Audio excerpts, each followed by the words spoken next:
you all. Please be seated.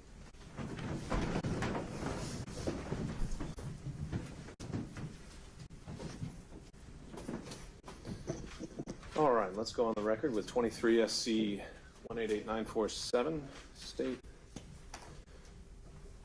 versus Harrison William Prescott Floyd. We're here today on State's motion to revoke bond filed last week. And I also received and reviewed yesterday Mr. Floyd's response. And Ms. Willis on behalf of the state, and who would be arguing on behalf of the defense? John Morrison, Your Honor. Morrison, okay. All right, Ms. Willis, your floor is yours. Good morning, good afternoon, Your Honor.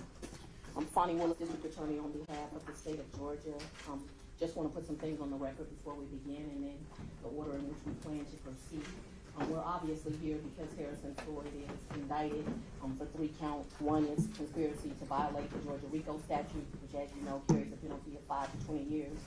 The second count is count 30 of the indictment, conspiracy to commit solicitation of false statements, a sentence that carries 1 to 2.5 years. And then finally, in count 31, influencing witnesses, which carries a sentence of 2 to 10 years. On August the 29th of 2023, a consent bond was entered in this case, and I know that that's part of the court's official record. The state contends that Mr. Floyd, the defendant that is here before the court today, violated 3 of the 7 conditions of that bond, and those are going to be conditions 5, 6, and 7 as outlined there. The state is requesting so that there's no mistake as to what we're asking, that his bond be revoked and that he be remanded back into custody for violating 3 conditions of the bond. I tell people often I think numerically, and so I often ask that people do that along with me. 3 is going to be a theme here. We believe, Your Honor, as we talk about Ayala and some other case law, that 3 of the factors he is a risk for, and that he violated 3 of the conditions of bond. I want to put some basic case law on the record, and if it's acceptable to the court, I'd like to be able to approach at this time and provide the defense with the first cases. And may I walk freely in the well, or would you like I ask every time?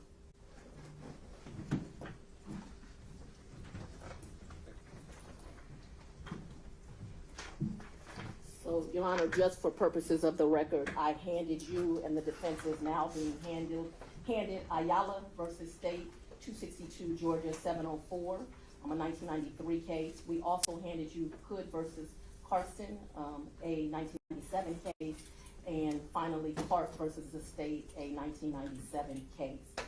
I want to put these on the record from the beginning because they set up the basis of why we're here. In Hood versus Carson, which is cited at 267 Georgia 579, 581, a 1997 case, it is clear that the trial court has power to revoke bond as long as minimal due process is applied. This means a hearing and a chance to be heard. You're obviously meeting that requirement. We are here today before you. Further, in Clark versus State, the trial court has authority to revoke bond if, following a hearing, the trial court determines that the defendant violates the conditions.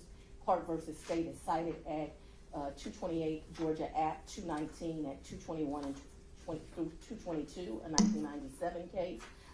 Also, I think it's very important that the court knows that in matters of initially setting bond, the state has the burden of proving by a preponderance. I think that's going to be important. A preponderance of the evidence that the trial court should deny bail to protect the community, and that comes straight out of Ayala, which I would say is the seminal case on bond. We'll also be providing the court White versus State, which is at 307 Georgia 601, and it just says proof by preponderance simply requires that the evidence show that something is more likely to be true than not. And I will make sure my colleagues provide White versus the State as well.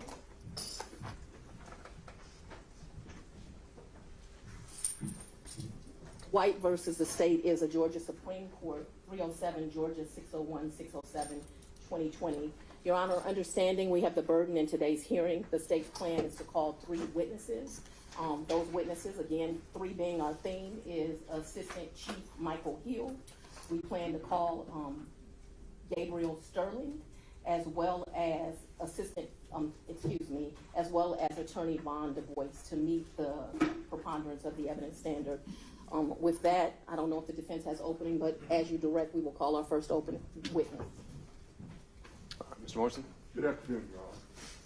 One of the things I'd like the court to keep in mind is the spirit of this bond order, which was essentially to make sure that my client doesn't intimidate any witnesses or that he doesn't collude with other witnesses regarding what their testimony may be. I believe when the court looks at the complaint about tweets, you're going to find that that never occurred. It was never his intention either, Your Honor. I believe the court will look through, and after it hears the evidence, will find at most, if he came close to the line, the court will have an opportunity to address that. I don't believe that he should be remanded back into the custody of the state. There's no need for that. One of the things that bothers me is if these tweets had so angered or bothered the state, they would have picked up the phone call and called the defense team of my client and said, hey, listen, he's making tweets, we don't like them, can you do something about them? And we could have addressed the issue. Instead, they simply filed a motion. We believe the reason they filed that motion is my client is showing just how weak the case against him is. And I think he has a right to do that. This is political speech, Your Honor, and they're trying to silence it. Thank you.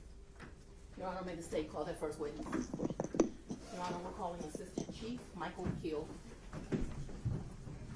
Your Honor, and we will ask that after Mr. Hill concludes his testimony that he be allowed to stay in the courtroom. Your Honor, we would invoke the rule. Your Honor is aware of the law that regarding detectives and investigators on cases. This is a case that Mr. Hill is working. Well, he's about to testify, so I don't think he would need to go anywhere, but you're saying there's two other witnesses. The rules of evidence technically don't apply to bond hearings at all, including the rule of sequestration. That's true. But if there's anyone that would like to voluntarily step outside because they think that would be optically better for their case, they may do so. All right, Mr. Hill. Would you like me to swear him or will you swear the witness? I think we have Deputy Scott for that. You swear affirm to the testimony she has quoted today will be the truth and the truth. Thank you, sir. Please state the full name for the court. Yes, sir. My name is Michael, M-I-C-H-A-E-L, middle initial L, last name Hill, the second. Good morning, good afternoon, Assistant Chief Hill. Will you please tell the court where you are employed and what your title is? Good afternoon, madam. Yes, I'm employed with the Fulton County District Attorney's Office. I currently serve as an Assistant Chief Investigator. And in your capacity as an Assistant Chief Investigator, have you been assigned to work on what we'll refer to as the election interference case, the case that has us in court today? Yes, ma'am. I've been so assigned for about 2 years now. As a result of that assignment, have you had the opportunity to subpoena witnesses for proceedings in this matter? Yes, ma'am, I have. And also to interview witnesses in the matter? Yes, ma'am, I have. Have you also had the opportunity as an Assistant Chief to be familiar and aware with the social media pages, both of defendants as well as witnesses and victims in this case? Yes, I have. That's correct. May I approach? You don't need to ask permission if it's your witness. I am going to hand you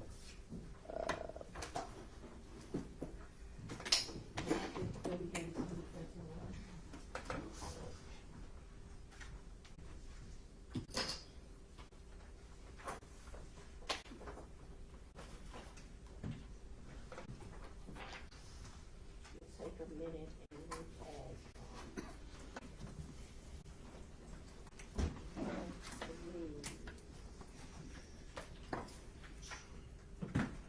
one through 21. Will you take a moment and look at exhibits 1 through 21?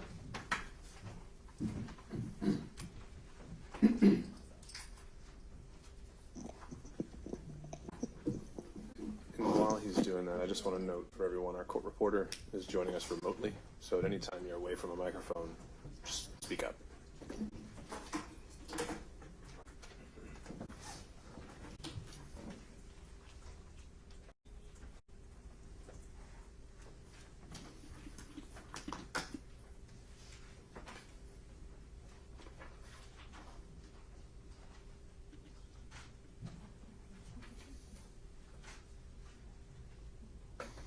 Have you had an opportunity to look at 1 through 21? Just a moment.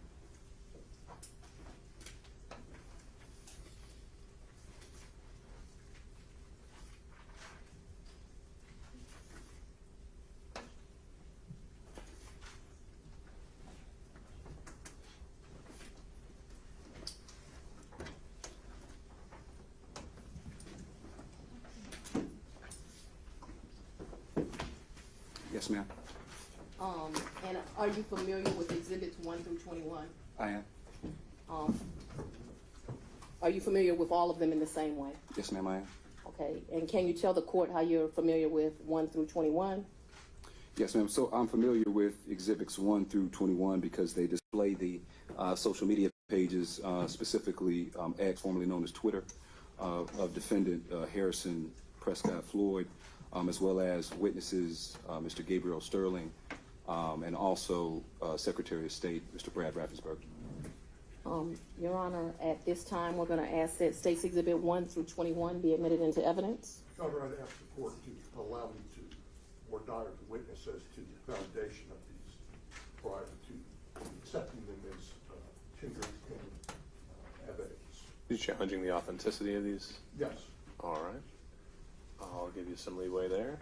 Mr. Morrison. Would you like me to do that now?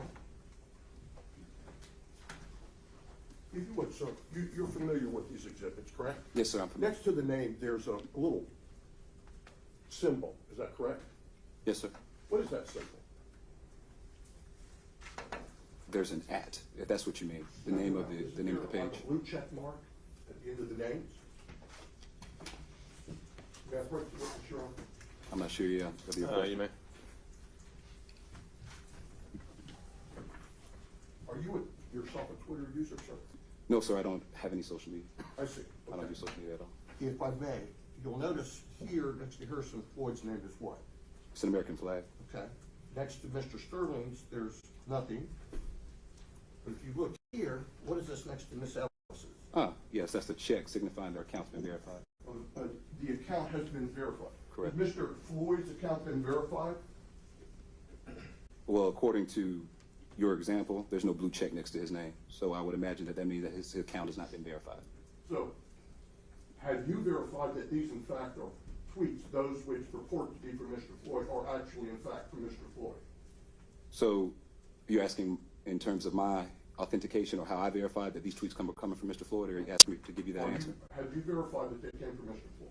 So the way that I verified, if that's your question, the way that I was able to verify that these are tweets that were, in fact, that came from Mr. Floyd, were for a few reasons. If you look at Exhibit 1, under Mr. Floyd's page, he has there's several comments.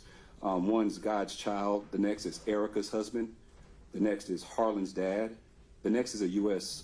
Flag that says USMC veteran, the next is 2020 at Team Trump campaign, and then the next is one of 19 defendants in Fulton County. And then lastly, you'll see where it says, or underneath all that information, there's a location symbol, and it says North Bethesda, MD, for Maryland.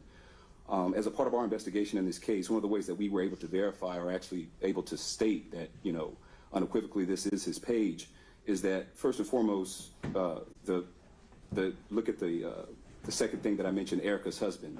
Mr. Floyd is in fact married to Miss Erica DeMare. The next is, you'll see Harlan's dad. And then there's also a little symbol, an emoji symbol of a little girl next to Harlan. Not too long ago, Mr. Floyd and Mr. DeMare actually just had a daughter, and I believe her name is Harlan. Also next to that, where you see the U.S. flag, USMC veteran, Mr. Floyd is also a former Marine or U.S. veteran. Next, when I just stated the 2020 at Team Trump campaign, during Mr. Floyd's time, or defendant Floyd's time here in the state of Georgia, he was actually a part of and associated with, I believe, the president of Black Voices for Trump and a supporter of 2020 Trump campaign. And then the last thing that I'll state here is you see one of 19 defendants in Fulton County. Defendant Floyd is, in fact, one of 19 defendants on this indictment. Okay, if I may, continue on. So you're telling me, Well, Your Mr. Honor, I think we Morrison, could cut to this. Let me just kind of cut to the chase here. If you're trying to challenge these, saying, or reserve the objection that Mr. Floyd did not actually send these tweets or make them, is that what you're trying to do in terms of the authenticity? I'm trying to see the authenticity and the basis for these. I believe the state has the burden. I'm trying to hold them to their burden. All right. And although you refer to this multiple times as posts by Mr. Floyd in the opposition's response. Okay. So we're going to admit them over the defense objection, And I think they've been tendered as posts that he gathered from Twitter. If you want to retain your argument that Mr. Floyd did not actually post these, I think that goes to the weight, not the admissibility. So we can continue. And just while we're on that line, did you also see live images, videos, shall we say, from the handle that has just been referred to by the defense? And those live images, were you able to see Defendant Harrison Floyd posting himself, giving live speeches, we'll say, from that particular handle? Yes, Madam District Attorney, that was actually going to be my next statement. I have you live feed or live video, if you will, posted on that Twitter handle. And who was the person that was posting them? Mr. Harrison Floyd. And did the person who posted them and the live speeches that you watched, did it look like the defendant that is here in court today? Yes. So I will stipulate that that was Mr. Floyd and the videos online. All right. Your Honor, I believe 1 through 21 have now been admitted. And you just described in great detail for defense counsel State's Exhibit number 1. Is that correct? Yes, I did. Okay, I'd like to move on then to State's Exhibit number 2. Can you please describe, for purposes of the record, what State's Exhibit number 2 is? State's Exhibit number 2 is the X page of Mr. Gabriel Sterling, the current COO for the Georgia Secretary of State. And have you confirmed that this is in fact Gabriel Sterling's page? Yes, ma'am. I have so confirmed. I just myself viewing the page and throughout the course of our investigation, and I've also spoken with counsel for Mr. Sterling, who also confirmed that that is his client's Twitter page or X page. Okay. State's Exhibit number 3, will you describe for purposes of the record what State's Exhibit number 3 is and what, if any, knowledge you have on State's Exhibit number 3? State's Exhibit number 3 is the X page for the Georgia Secretary of State, Mr. Brad Raffensperger, and the same I confirmed through counsel and also by way of this investigation that that is in fact his official page. Okay, let's move on, sir, to State's Exhibit number 4. Will you please describe for purposes of the record what State's Exhibit number 4 is and what have you confirmed it in any way? State's Exhibit number 4 is Miss Jenna, witness Jenna Ellis's X page. That was the page that defense counsel referenced the blue check mark next to her name, and I'll also confirm by way of this investigation and also by way of her counsel that that is her, in fact, her official page. Okay. State's Exhibit number 5, will you describe for purposes of the record what it is and if you have in any way confirmed its authenticity? Yes, ma'am. That is the X page or Twitter page of the Fulton County District Attorney's Office, and I confirm that through Madam District Attorney. And if I may, Ms. Willis, if we're on this for 6 through 21, I think maybe the stipulation would cover this. Yes, Your Honor, but we add, thank you. We're going to get to content at this point, and I am now at State's Exhibit number 6, which are relevant to the bond motion. May I proceed? Of course. State's Exhibit number 6, reports to be from whose page? Mr. Harrison Floyd. And what, if anything, can you read into the record the content of State's Exhibit number 6 and what it states? Yes, the content, it states that passing this along to Georgia Secretary of State and at Gabriel Sterling, should they be more concerned about interfering in elections, perjury before Congress, lying to DA Fani Willis, or all the above. And the at Georgia Secretary of State and at Gabriel Sterling is where I want to draw your attention. Have you confirmed that by tagging those posts that they did in fact contact witnesses in this case? Yes, ma'am, they did contact, and my understanding is that Mr. Gabriel Sterling, in fact, has seen this particular notification or communication, rather. So this post that tagged Gabriel Sterling was able to communicate with him? Yes, ma'am, that's correct. I have now drawn I'm going to ask you to bring your attention to State's Exhibit number 6. State's Exhibit number 7. Who is State's Exhibit number 7 for? What is that? Once again, this is Defendant Floyd. And what is the content of State's Exhibit number 7? The content is all caps, "We want the truth," followed by 5 exclamation points. And he @s Georgia Secretary of State, @Gabriel Sterling, @Fulton County DA. Next it states, "It's accountability time," with a clock, and then unseal the ballots. Through your investigation, were you able to confirm that by placing the at Georgia Secretary of State, that communicated with members of the Georgia Secretary of State's office? Yes, ma'am, I have. Objection, Your Honor. Subject to cross-examination. He has no personal knowledge of how Twitter works, how X works. He already said he didn't. So I don't know how he could possibly know that that's communicating with. As Your Honor is very well aware, hearsay is allowed in a bond motion, and I believe he can testify through hearsay testimony. Objection. I didn't object to hearsay. No, Just speculation. personal knowledge. It's noted, and I think that goes, again, throughout this hearing, it'll be its weight and not its admissibility, and certainly something you can argue. All right, sir. Yes, thank you. How do you have knowledge? Let's specifically go to first of all, is Mr. Sterling a member of the Georgia Secretary of State's office? Yes, ma'am, that is correct. And were you able to communicate with him? Yes, ma'am, I have. And through that communication, you learned that he was able to see the post at Georgia Secretary of State? Yes, ma'am. Was he able also to see the post that tagged him at Gabriel Sterling? Yes, ma'am. And so do you have first-hand knowledge through that communication that this post communicated with him?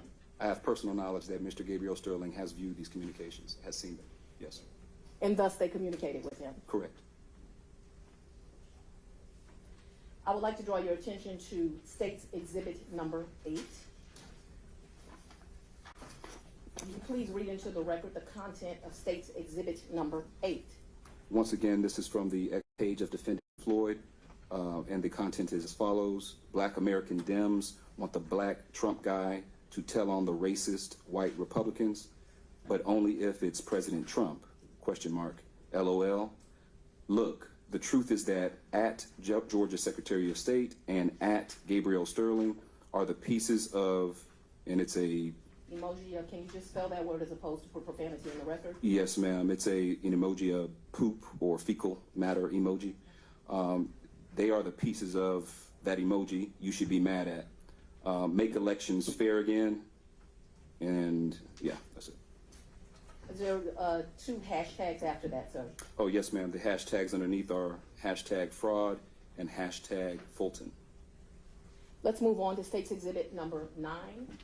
Can you please read us the content of State's Exhibit number 9? State's Exhibit number 9, once again, comes from the X page of Defendant Floyd, and he states, "It's over," with 5 exclamation points. At Georgia Secretary of State needs to call his lawyer. He's about to go through some things, exclamation point. Hashtag fraud, hashtag cheating, hashtag election interference. Moving on to State's Exhibit number 10, will you please read into the record the content of State's Exhibit number 10? Once again, from the page of Defendant Floyd, the content is, "Wow, at Jenna Ellis Esquire, you're a whole mess, girl," exclamation point.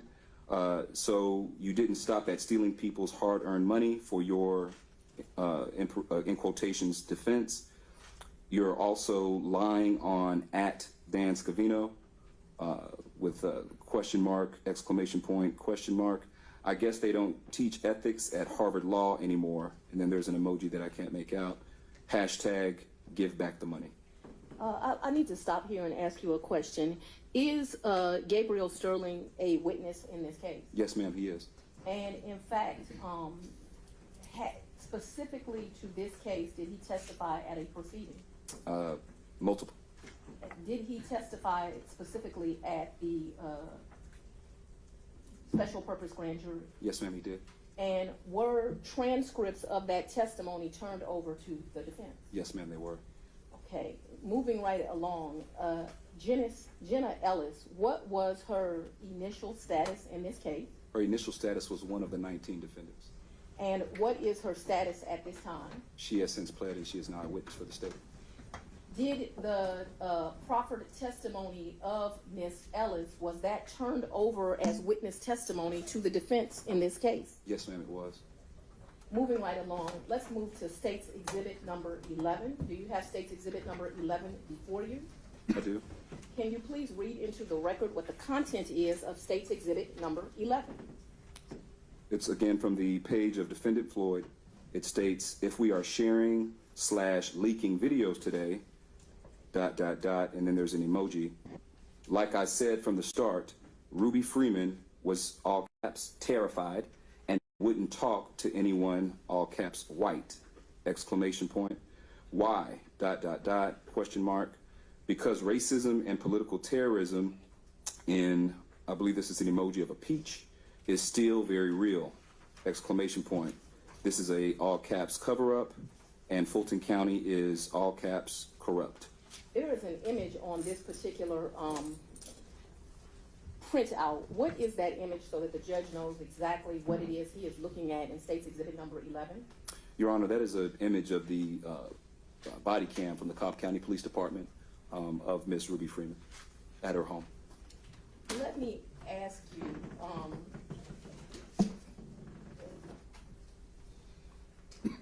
do the basis of the initial charges in this case against Mr. Floyd, do they involve Miss Freeman? Yes, they do, ma'am. And to your knowledge, is Miss Freeman listed 40 times in the state's indictment in this case? She is approximately thereabout, yes. And is that surrounding the charges against this particular defendant? Yes, it is. And this is an image from evidence in the case that is displayed on State's Exhibit number 11. That is correct.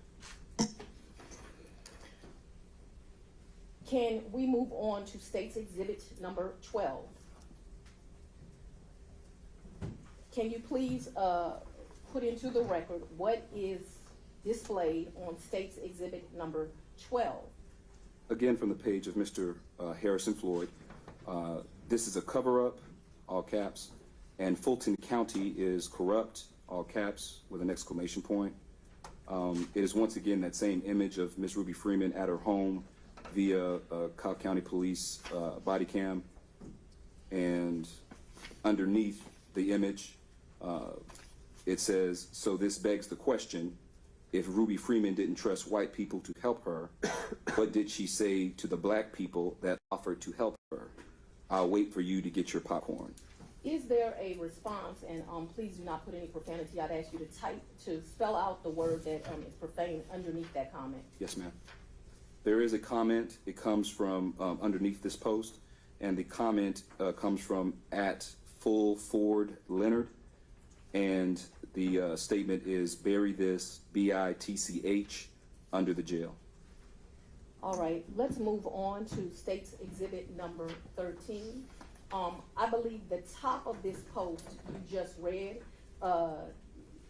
there is in this one a different depiction. Are there words now, and who is that an image of on this post? Once again, it's, I'm sorry, you said State's Exhibit, which number? I'm sorry, 13. Okay. You see words in the, first of all, what is that an image of? It is an image of, once again, Miss Ruby Freeman at her home via Cobb County PD body cam. Okay, and are there words in that particular depiction that were not present in State's Exhibit number 11 or 12? Yes, ma'am, there are. Will you read into the record what those words are? Those words state, he told her that he wanted to help me. Is there a comment beneath that in State's Exhibit number 13? Underneath, there's a comment from @Brunettes. Brunettes are great.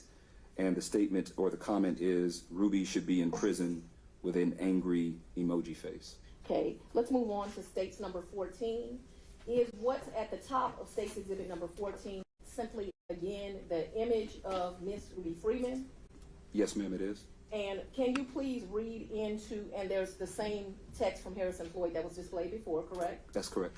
In an effort to not use as much time, can you just get us to what the comment is under that one? The comment from @Miss Tish TSH 80 is Ruby the racist. Who would have thunk? Do you consider those to be positive comments? Not at all, ma'am.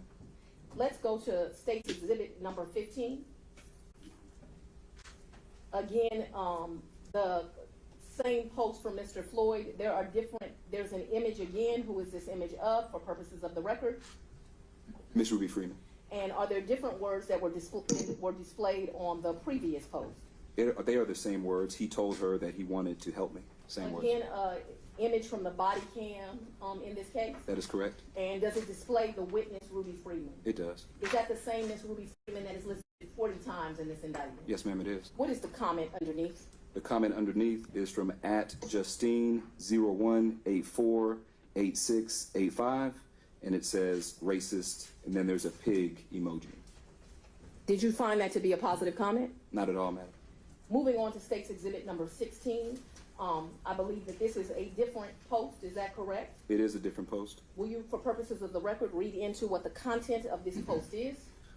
Again, it comes from the page of Defendant Floyd. It states, yesterday, the Fulton County DA's office leaked proffer videos, and now they are trying to blame my team in order to get a protective order. Look, @Fani for DA, if I was going to leak something, it wouldn't be Sidney Powell or Jenna Ellis. It would be this. #Georgia, #fraud. And then what, is there an image beneath that? There is an image, yes. And what is that image displaying? The image is displaying the audio captured from the body cam of the Cobb County Police Department. And who is it capturing, whose voice? It's capturing the voice of, I believe it's Miss Ruby Freeman, if I remember correctly. Yes. And let's just, for educational purposes, that @Fani for DA, because that @Fani for DA was there, do you have personal knowledge if that communicates with me? I do have personal knowledge that you have, that it does communicate with you. If she would like to testify, she can take a stand and testify that it's communication with her. I mean, this is trying to give latitude. Or I can use hearsay. Yeah, I think it Moving comes in along, through State's here. Exhibit number 17. State's Yes. Exhibit number 17, is Yes, that 17. before you? Yes, 17. Can you please refer to State's Exhibit number 17 and tell us what the content is? Yes, once again, it's from Defendant Floyd's page. The content is, so if there is no protective order, here's the 911 call that shows no threats were made, check. Ruby Freeman wanted them to, all caps, come back and tell her what we could do for her, check. Ruby Freeman set up the meeting at the police station, not me, check. And then all caps, I did nothing wrong, #Fulton County, #fraud. Let's move on to State's Exhibit number 18 at this point.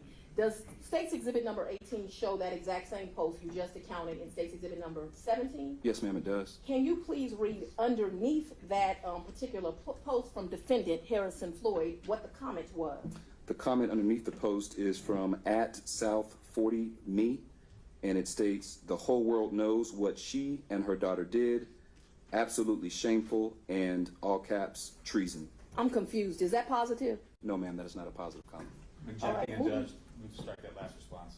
But if he thinks it's positive or not, it's commenting the evidence. You're the fact finder. You can determine. I'll overrule for the purposes of this hearing. State's Exhibit number 19. Is that before you, Assistant Chief Hill? Yes, ma'am, it is. Can you read into the record what the content is of State's Exhibit number 19? Once again, this is from Defendant Floyd's page. The content is, why would my team leak Jenna Ellis and proffer videos when there is better stuff? For instance, Ruby Freeman's job was the reconciliation of ballots. She wasn't even supposed to be on a scanner. 5 exclamation points follows that.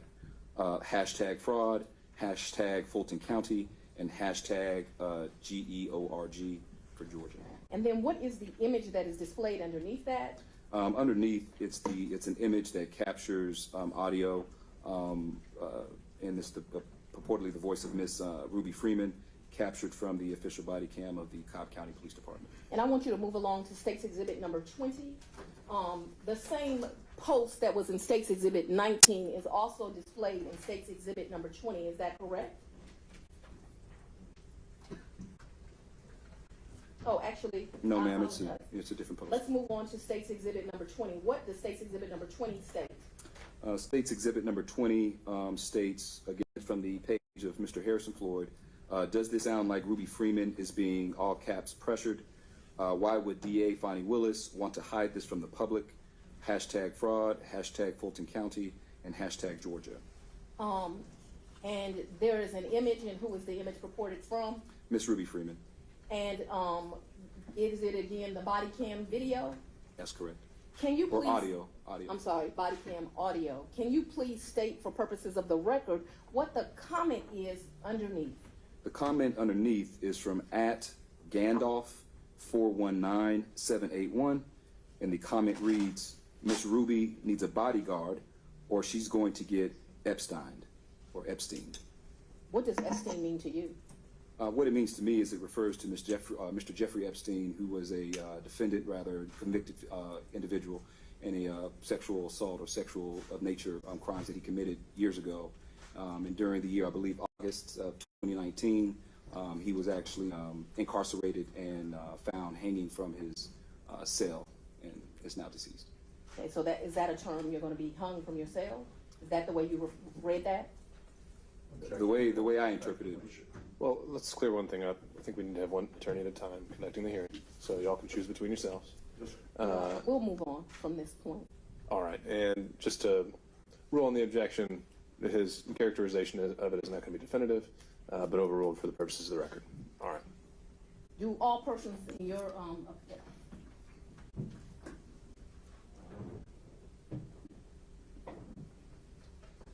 do most people need bodyguards in your knowledge of the world?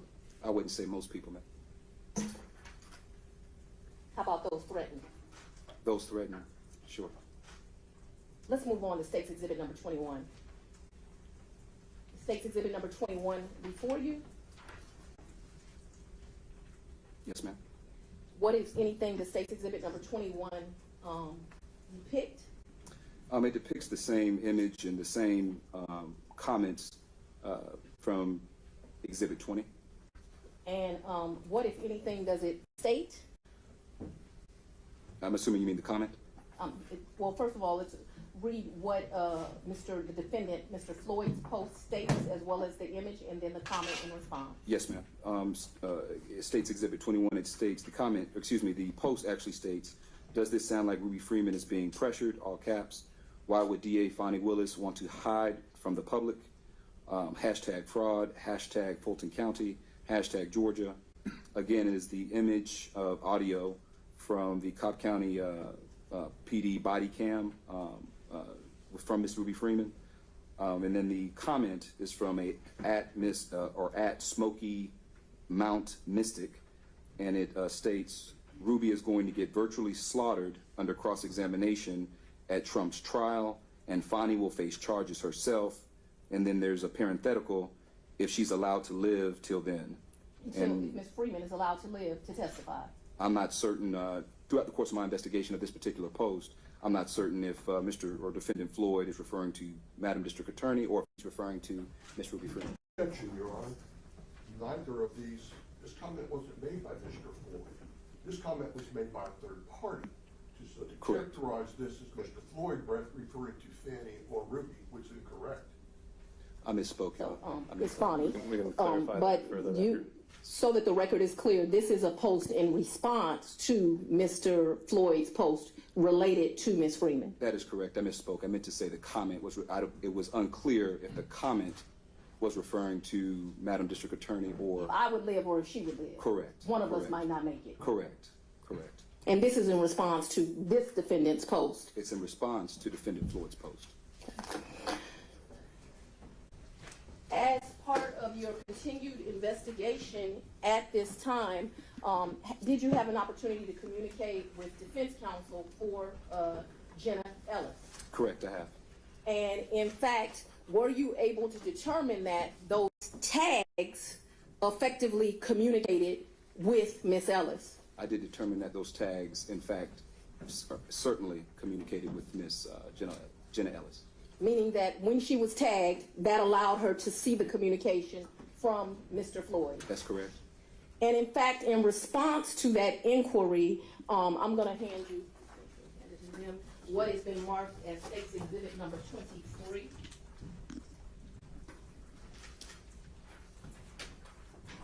Can you read silently to yourself State's Exhibit number 23? Have you had an opportunity to do so? Yes, ma'am. And is this a communication from the now previous co-defendant but now witness in this case? Yes, ma'am. And was the inquiry made as to both whether these posts communicated with her and whether she was intimidated by them? Yes, ma'am. And is State's Exhibit number 23 a text message to that effect? Yes, ma'am, it is. Your Honor, at this time, I'm going to ask that State's Exhibit number 23 be admitted into evidence. Your Honor, Mr. Morrison. my objection to this is it doesn't have any foundation. It doesn't indicate a time or a date. This is just out of the blue. There's nothing on this that verifies this. This is just rank hearsay. I ask the court if it admits it to give it the little weight that it would deserve. So I don't have a copy of any of these exhibits, so I can't really speak to what's on it or what is not. But if there's any more you want to lay, and then we can revisit the objection. So what I've put in State's Exhibit number 23, how did you receive that? So the contact that you just referenced with defense counsel for Ms. Jenna Ellis was with Mr. Mike Melito. I contacted Mr. Melito. I asked him the questions that you just mentioned about whether or not Ms. Jenna Ellis was communicated with by virtue of these tags, and if she felt threatened or harassed by these communications. And this is the response that Ms. Ellis provided to her counsel, and her counsel provided to me. And did he also state this to you verbally as well? He also stated this. He read actually read this out to me. Yes. So you received it through him verbally telling it to you, and then he memorialized it via this text message. That's correct. And for purposes of the record, was this sent to where? It was sent to my Fulton County issued cellular device. Do you have that with you? I do. Do you have it on you now?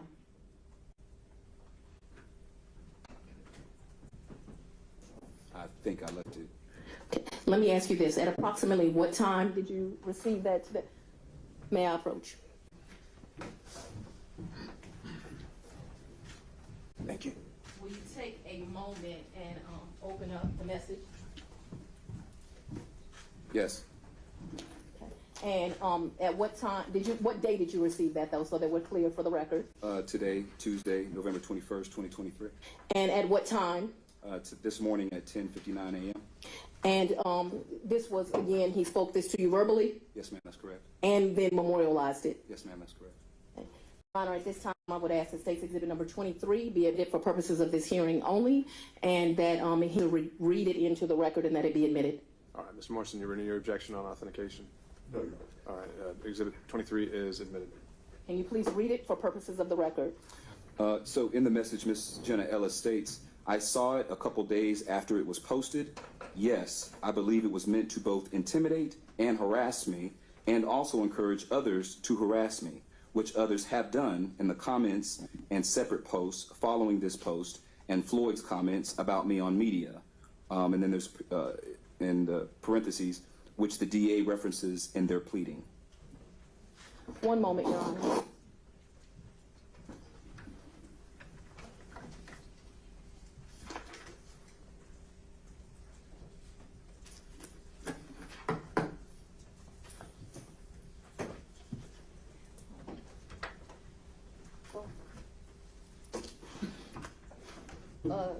Moving to another line of questioning. In your investigation on Mr. Floyd, does he have other names that you're aware of? Yes, Willie Lewis Floyd III is another alias for Mr. Harrison Floyd. Does he also have in your investigation other open criminal charges? Yes, ma'am, he does. A particular federal charge for simple assault against two federal officers. Your Honor, I object. Another further for this? Specifically, that's not a matter that was raised in your motion to revoke the bond. Bringing it up here and now, that's the basis upon which they asked the court to rule, would deny my client procedural due process by stringing it to him, on him in the middle of this hearing. All right. Well, Mr. Morrison, if that's a line of argument that you think you need more time to respond to, and you need to articulate that extra time you need, you can do that, and we'll go from there. All right. I think it's Mr. Hill's for cross-examination. Thank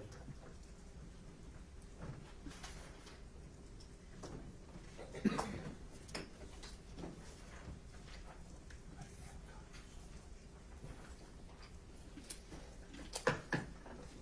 And you said that you're not familiar with social media. No, Is that sir. correct? No, that's not correct. Well, you're not very familiar. You don't use social media. In my personal life, no, I do not. Understand. Now, you said that these are direct communications, is, I believe, how you characterize that. Is that correct? May I approach, Your Honor? You may. Let me read you what's labeled as Exhibit B for the defense. Are you familiar this?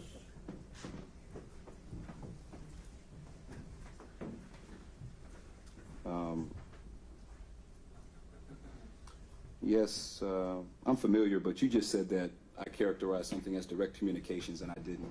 I didn't say that. Okay. Yeah, I don't know Well- where you got that from. All right, so perhaps you didn't, perhaps it was the motion of the state.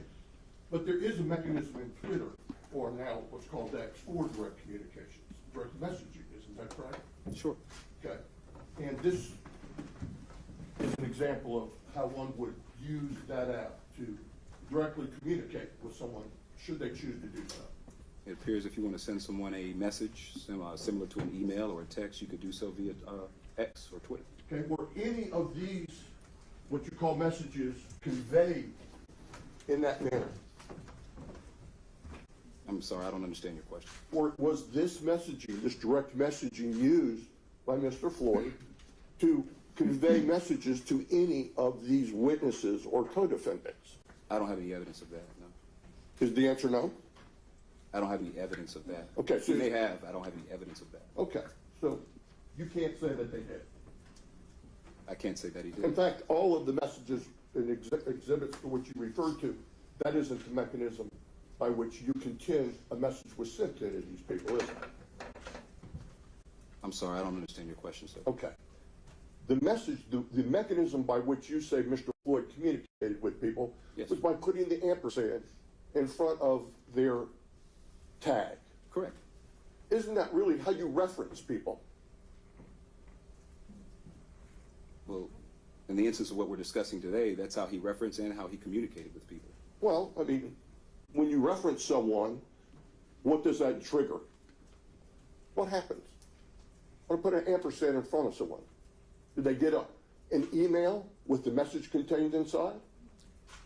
So one of the witnesses in this case, and I think this will answer your question, one of the witnesses in this case, when I spoke to him about the one of the symbols or when he added them on X, it was conveyed to me that although he did not get the instant notification because he does not have that setting on his cellular device, once he looked at his notifications via his Twitter or X, however you want to reference it, he did see all of the ats that Mr. Floyd continuously utilized. Now, I noticed that when you look at Exhibit 12, do you have those exhibits in front of you? Yes, sir, I do. Okay. This is referencing, and it's reposted, it looks like it's 11 seconds long. What is this, where did this footage come from? As I mentioned earlier, this is the body cam footage from the Cobb County Police Department, evidence in this case of Ms. Ruby Freeman at her home. Well, this is in public domain, isn't it? Well, I mean, these videos question again? have been released to the public. Some of these videos I have seen in public articles and news media. I have. Or are there any of them that you haven't? Or are there any of these that you could say are not in public domain? None of the videos that we've observed today. No, sir. So they're all public domain as far as your best knowledge and belief, correct? Sure. Okay. And so when he posted something on his account and referenced it, he was conveying his opinion. I can't. I think you're asking me to speak to the mind of Mr. or Defendant Floyd. I don't know what he was trying to convey.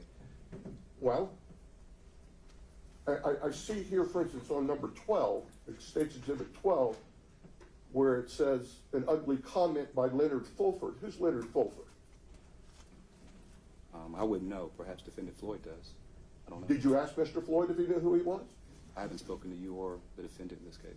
Okay, so in other words, as far as he may know, but he may not know, correct? I don't know, sir. Okay. It's your client.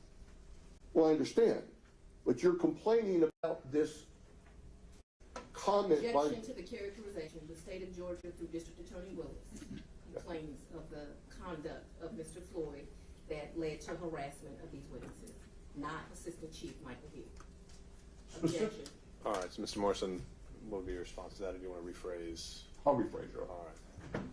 Specifically on Exhibit 12, there's a comment at the bottom that you were asked to highlight and to speak on. Correct. And it was made by Leonard Fulford. Okay. And you have no knowledge that Mr. Floyd had anything to do with that comment, do you? No knowledge, sir. Likewise, on the bottom of State's Exhibit 13, there's a Debbie J, which says brunettes are great. Brunettes are great. Made an ugly, I'll call it an ugly comment. Yes, sir. You don't have any information or knowledge or belief that Mr. Floyd had anything to do with that comment being made, do you?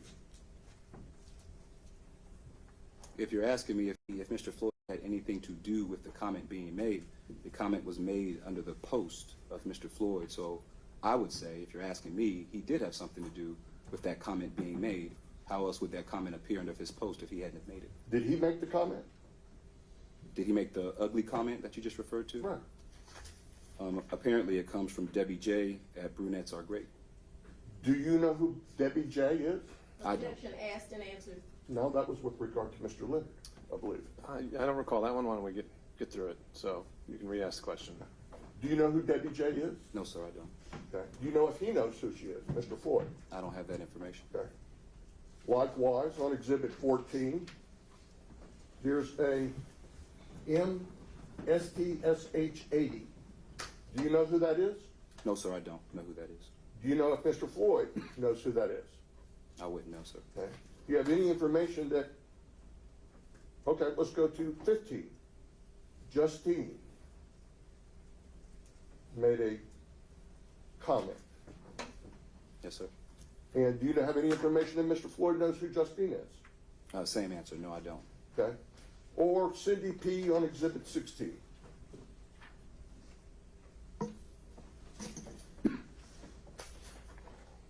I'm sorry, what's the question? Or I said, with regard to Exhibit 16, Cindy P. With regards to Cindy P., does Mr. Floyd knows who she is? Right. I wouldn't know that information. And for all you know, these are just people who are expressing their opinions based on his post. And he has no control over these people, as far as you know, does he? Does he have control over these people? As Right. far as I know, I have no knowledge. No. Okay. And he has no control over what they say or don't say or what their comments are, does he? I don't know either way. I don't Okay. know what control he has over these individuals, or if he has no control, or if he does. Now, I noticed on one of your exhibits, I think maybe it was number 11. Let me see if I can find it.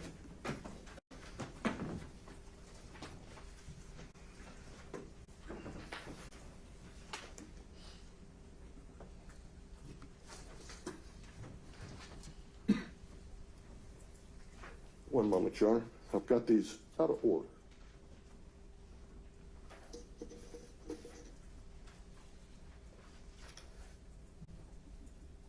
I'm specifically looking for the exhibit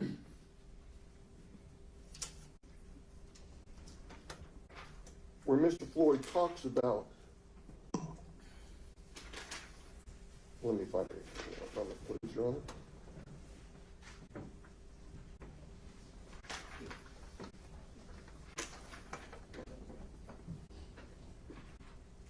One where he says, Black American Dems want the black Trump guy to tell on the racist white Republicans only if it's President Trump.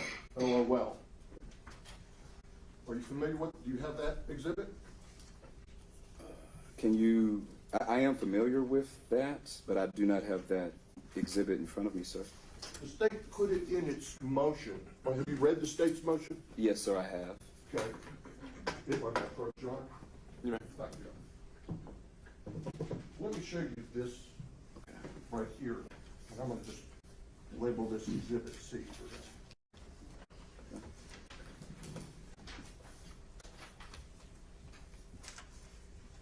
You recognize this post here at the top? Yes, sir, I do.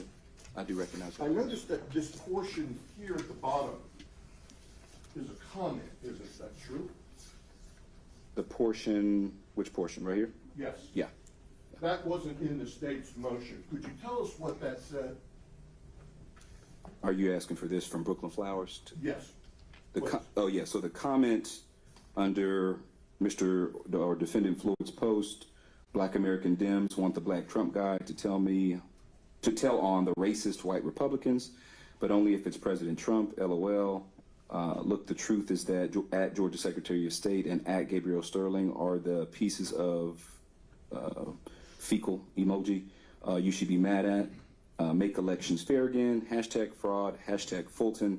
And then there's a comment from Brooklyn Flowers that states, you're, in all caps, broke and going to waste more money putting forth this, all caps, election lie.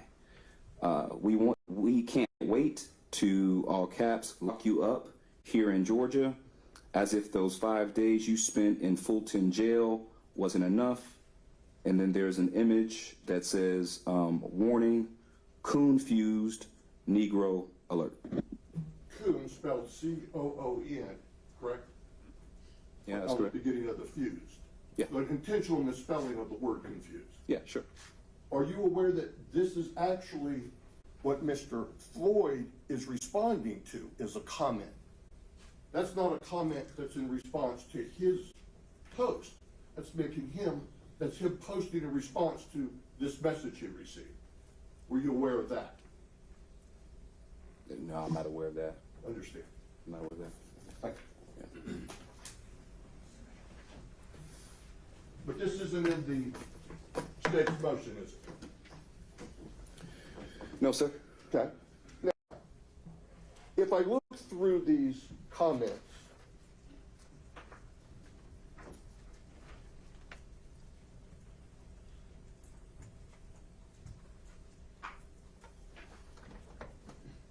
he makes a comment, for instance, in Exhibit 19. He makes a comment, he says, why would he leak Jenna Ellis and proper videos when there's better stuff? For instance, Ruby Freeman's job was the reconciliation of ballots. She wasn't even supposed to be on a scanner. You're familiar with that? Yes, sir. Okay. Do you contend that has something to do with the allegations against Mr. Floyd? I'm sorry, do I contend that? Ask the question. That him talking about what Miss Your Honor, Freeman's we'll job? stipulate that goes to the facts of the case, if that's what he's looking for, we'll stipulate to it. No, I believe it doesn't go to the facts of the case. All right, so the stipulation is rejected. Mr. Morrison, you can ask your question. Isn't it true that this is just speaking about what her job was or wasn't and what he could release? In other words, that he didn't release the proffers. Yes, sir. That's correct. In fact, there's a lot of these where he's talking on the 13th and the 14th about the proffers that were made. And that he's upset that his team has been accused of, or he has been accused of, quote unquote, leaking these proffers. And he denies it. Is that true? Yes, sir, that's true. And do you believe that there's anything in the bond conditions that prohibits him from defending his good name? I wouldn't say that there is. Now, likewise, I noticed this Exhibit 23 that you put together, and how it says, I saw it a couple of days after it was posted. Yes, sir. Is she referring to Mr. Floyd's comment about her accepting money for her defense and then really not needing a defense because she entered a plea? 1 second. Yes, correct. So What was states Exhibit 10. That's What was the date of that comment? The date of the comment was November the 13th, 2023 at 6:49 p.m. Okay, and this says, I saw it a couple of days after it was posted. What was the date of Exhibit 23? The date of Exhibit 23? Yes. Are you asking? She sent, is this a text message in Exhibit 23? Oh, when was this communication received? Today? Yes. Today. This morning. Today. Yeah, that's what I said earlier. 10:59 a.m. Okay, I didn't catch that. Yes, sir. November 21st, today. And this is after you've asked her to text you something, is that correct? So I didn't speak with Ms. Ellis. I spoke with her counsel, Mr. Mike Melito. He spoke with his client regarding the post for Mr. Floyd, dated November the 13th. And that was her response regarding her viewing that post. That was her response to whom? That was her response to her counsel. So this is hearsay on hearsay, correct? She spoke to counsel, counsel spoke to you, and now you speak to the court. I mean, True. that's typically how it goes in criminal investigations, and folks that are represented by attorneys, you would speak to their counsel to obtain any information that you need from that individual. Although hearsay, we understand, is admissible in a bond hearing, that this would not be admissible in a regular court proceeding, correct? Objection, relevance. Mr. Morrison, I think you made your point. Let's Thank you. keep going. Okay.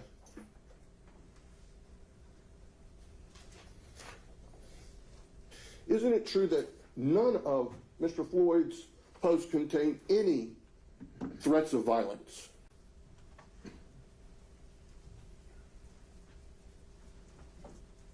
No, I wouldn't say that any of his direct comments contained any threats of violence. Okay.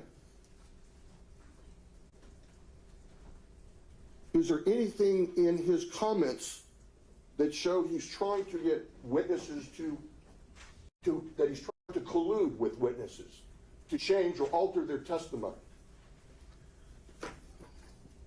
I believe you're asking me to somehow enter the mind of defendant Floyd and trying to figure out what he's trying to do. No, I'm asking you about the content of the post. Is there Right. anything in there that you see Right. that indicates he is, if you were one of these people? So my response to that is I believe you're trying to ask me about the mind of defendant Floyd and what I'm he's not. trying to do. And my response to that is I can't tell you what he's trying to do to these individuals that have been identified as witnesses in the case, but I can tell you that he is certainly communicating with these individuals, and what effect that may have upon their testimony, what effect that may have upon them feeling harassed, threatened, or intimidated, I believe is up to those individuals. And that, as you saw in State's Exhibit 23, that's how witness Jenna Ellis felt by virtue of Mr. Floyd's communications to her. Well, you're the one who solicited this response from Mrs. Ellis, correct? I mean, she didn't reach out to you and say, hey, I saw this communication and I feel intimidated, did she? No, she didn't. But I would imagine she may reach out to maybe law enforcement and where she resides or something of that nature. But Sir, I'm not asking you to. but no, imagine. she didn't. Yeah, she didn't reach out to me to tell me that she felt threatened or harassed or intimidated. This was her response when asked. I understand. And you've not received any communications from anyone else that you brought to this court showing that anyone was intimidated or felt harassed or pushed to collude or change their testimony, have you? I believe the other witnesses that are testified today may be able to speak to that. Okay. Well, I'm asking you. Have I received any other information about witnesses feeling intimidated or harassed? Is that the question? I'll move on. Let's see.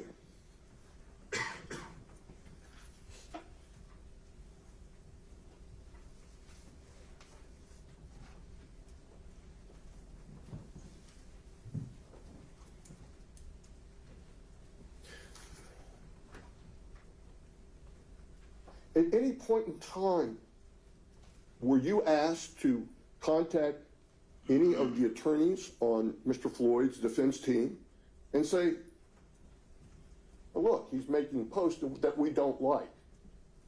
No, sir, I was not asked. Okay. Were you aware of anyone who thought that they were a problem and they needed to be addressed and sought to address them with his defense team? Was I aware of anyone that, I'm sorry, ask that question again? I'm Yes, sorry, I didn't sure. understand. I mean, here's the thing.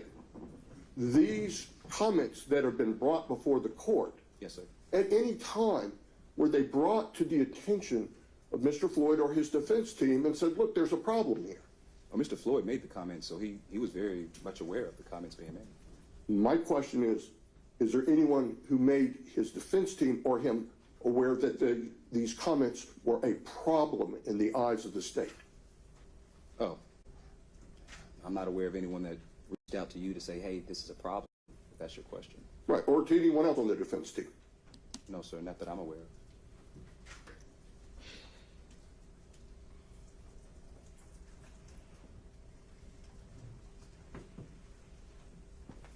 And in any of these comments, he never asked for a response from anyone, did he?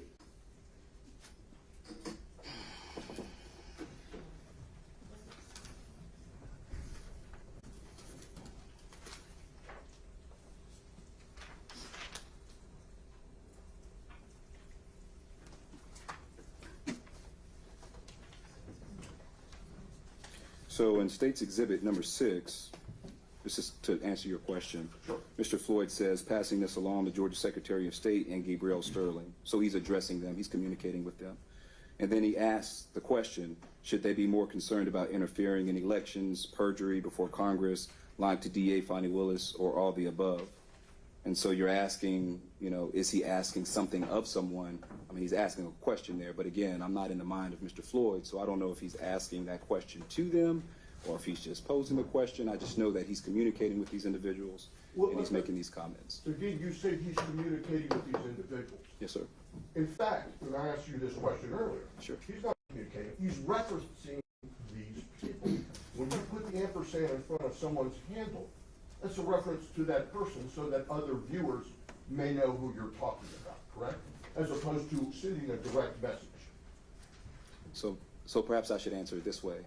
I disagree with you in your categorization of that. He's communicating with these folks individually, and the way that I know that is that Mr. Gabriel Sterling, in fact, stated that when he was added, when that communication was made by Mr. Floyd, when he opened his cellular device, he went into his X app, or formerly known as Twitter, and he viewed all of the acts that came from Mr. Floyd. So in my mind, and I believe in my mind, that's communicating with. So when someone has the ampersand put in front of their handle, it simply sends them a notice that they were referenced, correct? Mr. Sterling was put on notice by Mr. Floyd, defendant Floyd, that he communicated with him or he's added him, he's made a comment about him. Or that he's referenced him. You can say that too. Because But I categorize it, using as communicating with. Yeah. often using the ampersand is a way of referencing people for others to know who you're talking about and to likewise let someone know that you've talked about them. Objection asked and answered. All right. I also think I'll cover this after we're done with Mr. Hill, but I do think we're covering things that could very well be taken care of through argument or proffer. And in the interest of finishing today, I think we should refocus on that. Yes, sure. Willie Lewis, you referenced Willie Lewis. Do you know who Willie Lewis is? Willie Lewis Floyd III is an alias for Mr. Harrison Floyd. You're not aware that that's his father? You know, I did see another Willie Lewis Floyd that does not have the third at the end, and I always thought that was his father, so you just confirmed that for me. Yeah, I thought that was his dad. So when you say that Willie Lewis III is Mr. Floyd, you may have been incorrect, correct? No, I'm absolutely correct, because I'm talking about Willie Lewis III. That's also the name on Mr. Floyd's, defendant Floyd's North Carolina driver's license, I believe. Did anyone from the Secretary of State or Mr. Sterling contact your office at the time these posts were made? No, sir, not that I'm aware of. Thank you. Redirect, Your Honor. I think we're going to start at the end. One of the questions on cross-examination was, did the defendant communicate with, did he ask for responses from people?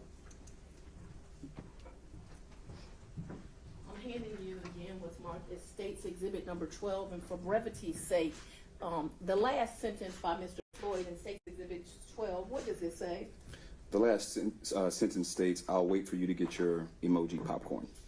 Okay, and then also here in State's Exhibit number 8, in the, we'll call it the second sentence here, does he request a response? What does he state? Look, the truth is that at Georgia Secretary of State and at Gabriel Sterling are the pieces of poop you should be mad at. He's directing people how they should feel, correct? Correct. Also, I want to correct the record. I'm marking as State's Exhibit 27 the defense's motion, and specifically page 27 of the defense's motion that they filed. State's Exhibit 27 would already be part of the court's record at page number 7. I'm gonna ask that it be Without objection. admitted at this time. I'm sorry? Without objection, Your Honor. Okay, thank you. The defense attorney asked you when you were on cross-examination how these posts came, and there was, I would call it a racial epithet against Mr. Floyd. But he asked you, how did it come? Was it not in direct response to Mr. Floyd's post? Was the comment that came that he referenced, was it in direct response to Mr. Floyd's post? When you're now looking at it as it is displayed by the defendant in the defendant's motion? Yes, yes, Your Honor, that's correct. I'm now showing you what I've recently marked as State's Exhibit number 26. State's Exhibit number 26 is the actual bond, consent bond order in this case. Do you recognize it to be that? I do, ma'am. Is it part of the court? They'll stipulate it. I'm asking that it be admitted. I'd like you to read into the court record what provision number 5 says. Provision number 5 reads, the defendant shall perform no act to intimidate any person known to him to be a co-defendant or witness in this case, or to otherwise obstruct the administration of justice. What was the status of Janice Ellis? Initially she was one of the 19 defendants in this case, and she is now a state's witness. Okay, so she was initially a co-defendant, correct? Correct. What is the status of Gabriel Sterling in this case? He is a witness in this case. And Miss Ruby Freeman being listed 40 times, what in fact is her status? She is a witness. All right. Number 6, can you please read into the record, first of all, the whole provision of provision 6? Provision 6. I'm sorry to interject. The document speaks for itself. I mean, Well, Your Honor, I would ask that he had him on direct. I now have him on, on cross. I would like to make some brief points. if she has redirect, I can understand, but I mean, for him to sit here No, and read the order. I take your point, Mr. Cashrock. If we could just refrain from reading things that are already part of the record, and if there's an additional follow-up, we'll just get to that part. Well, I'm going to ask you to state number 6 because I want to point out some words in number 6. So if you'll read it in its context, and then if you'll tell the court 5, 6, 7, 8, 10. What is the 11th word? Please read number 6 and then tell me what the 11th word in provision number 6 is.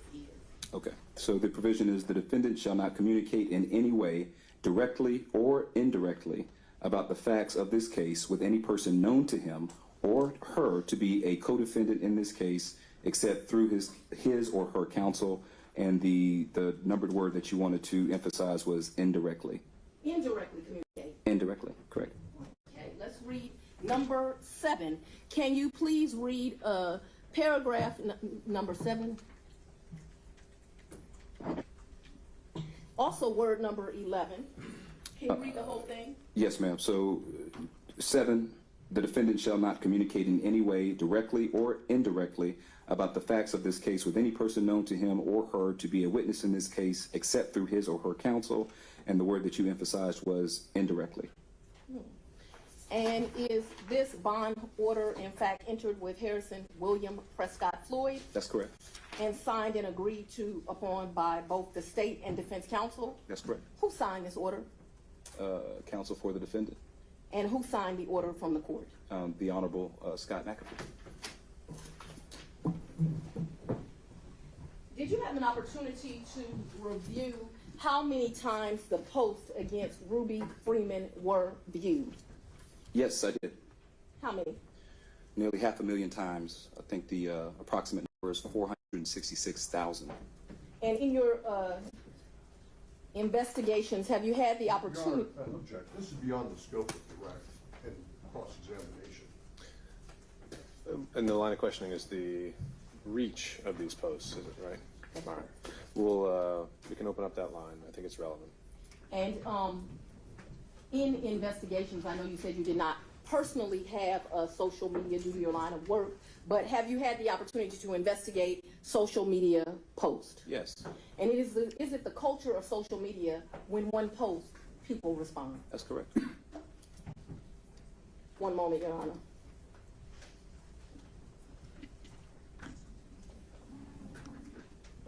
Nothing further from the state. All right, recross. Yes, so you researched Ruby Freeman's Twitter account? Is that correct? Or X account? Is that what you're saying?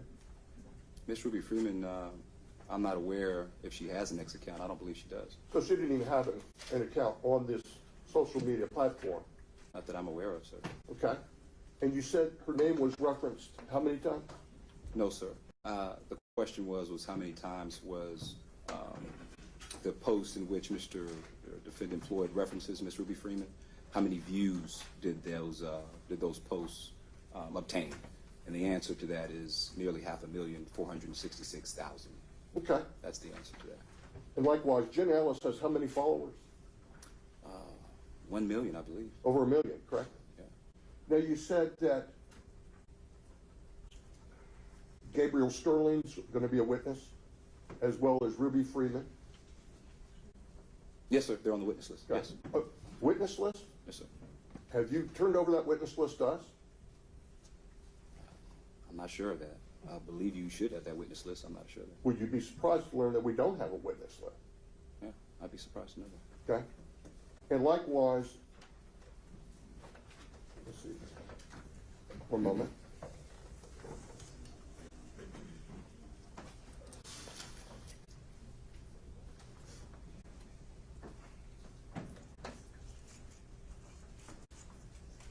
Where did you get that 500,000 figure from?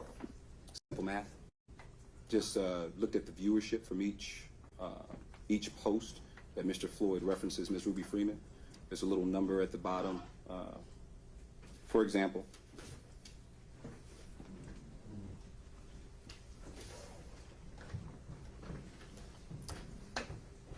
if you look, let's just look at State's Exhibit number 6. If you look at the bottom, it'll have the number of views. And so if you just simply look at all the posts in which Mr. Floyd references Ms. Ruby Freeman, there's several thousand views on many of those posts. And when you add them all up, when you calculate them, it adds up to about approximately 466. And that depends on when you copied it, correct? Say again, sir? Does that depend on when you copied it? When you say copy, do you mean Right, when it was viewed, when I last saw the number? Yes. Oh, yeah, I'm sure it's probably more now. Okay. And in fact, this whole motion brought by the state and the attention drawn to Mr. Floyd may have amplified every one of those views of those posts, correct? Possible. I mean, I wouldn't know the answer. Possible. Understand. Your Honor, just very briefly, if I may. All right, very briefly. We've already admitted into the record 27, which is part of the record anyway, the bond motion. I'm on page 3 of the defense's motion at the second paragraph. 1, 2, 3, 4, 5, 6. Review that to yourself, and will you state what word does the defense refer to Ms. Freeman as? So, in this document, Defendant Floyd's counsel refers to Ms. Ruby Freeman at that line as a favorable witness. She is a favorable witness. They recognize in their own motion, although they claim they're not witnesses, that she is in fact a Judge, witness. you never said she wasn't a witness. Sorry. I think that's accurate. I'm not sure what the point is here, where we're going with, but Ms. Willis, what's our next point here? I'm sorry? What's our next line of inquiry here? In page 8, how do they refer to Ms. Jenna Ellis? Ms. Jenna Ellis is referred to as a witness. Now So a they witness. acknowledge them as witnesses, correct? That's correct. That's it, Your Honor. All right, Mr. Hill, thank you. Investigator Hill, just to clean up the record, I think state tendered a exhibit 20. Obviously, we got state's exhibits 1 through 21 that were admitted. Then there was a 23, which was Ms. Ellis's response. I don't know if that was formally admitted. Was there a 22? There is going to be a 22. It was pre-marked, so not at this time. Were there other state's exhibits tendered? 26 and 27. 26, all right. And those were, I think, admitted without objection, if I And Your recall. Honor, since I referenced an exhibit B and C, does the The state has no objection to that. I mean, I think one of them was just the response, which is already in the Yeah, record. it is. I don't think, But number B, letter B, exhibit Okay. B, Your Honor, is an exhibit which specifically shows, I'll grab it here. Okay, and so we'll just need digital copies of those provided, and we'll have those from the court reporter. Now, of Okay. course, just to make sure the court has Sure. all these things. And call the next witness. Just a moment before we do that, I just wanted to inquire, just so we are staying on track here. I know the state had mentioned there are 2 more witnesses. Did the defense intend to call any witnesses today? I don't know yet, Judge. I want to see what they put on. Okay, but there's a possibility that 1, 2, what is the Possibility. ceiling of defense witnesses that could possibly be called? Okay, thank you. So potentially we have 3 more witnesses to get through, and we took about, 2 from the state and 1 from the defense, and we've got an hour and a half that we just spent on the first one. So in order for us to finish today, which is the goal, I think there were a lot of things there throughout that first direct that maybe would be more appropriate for a jury, and I'll just note that I'm very familiar with the record and I've read the responses, and I don't need quite as much hand-holding, so there's a lot that I think could just be argued and proffered, and if there's an objection to the proffer, you can make that objection. But in terms of how Twitter works, or what the bond order says, or who signed it, I promise you that I know that. So with that, I would ask, and I might be a little more willing to step in here if we can't stick to that, to state and call its next witness. We don't expect either of these to be as long. All right. We shall call at this time, Mr. Gabriel Sterling.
Robert Gabriel Sterling, Robert Gabriel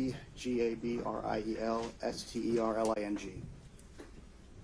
Good afternoon, Mr. Sterling. Where are you employed? The Office of Georgia Secretary of State. All right, and have you had an opportunity to, did you have an opportunity to testify at the special purpose grand jury? Yes, in the ma'am. matter that brings us here today? Yes, ma'am. I'm going to show you a couple of exhibits that have already been admitted into evidence. I want to ask you some very brief questions on them. Are you familiar with State's Exhibit Number 2? Yes, ma'am. Okay, and just for purposes of the record, if someone tags you at gabrielsterling.org, do you in fact receive those? If they tag you here, then I'll go back and ask about that. GabrielSterling.org is my old website. I think you're asking I'm about sorry, my- at Gabriel Sterling, yes. Yes. Okay, and also, if someone tags at Georgia Secretary of State, is that something that a member of the Secretary of State's office, to include you, would receive? Yes, ma'am. Okay, and moving on to State's Exhibit Number 7, have you in fact seen this post? State's Exhibit Number 7, Yes, ma'am. and is that because you were tagged at Gabriel Sterling? Yes, ma'am. Moving on to State's Exhibit Number 9, are you familiar with State's Exhibit 9? Yes, ma'am. And is that because it was tagged at Georgia Secretary of State? Yes, ma'am. Is that what allowed these, are these tags what allowed these messages to communicate with you? When you're tagged, it shows up in your feed of items that mention you, so yes. Okay, and then finally, the last one, State's Exhibit Number 8. Are you familiar with State's Exhibit Number 8? Yes, ma'am. And is that again because you were tagged both at Georgia Secretary of State and at Gabriel Sterling? Yes, ma'am. And do you enjoy being called a piece of fecal matter? No, ma'am.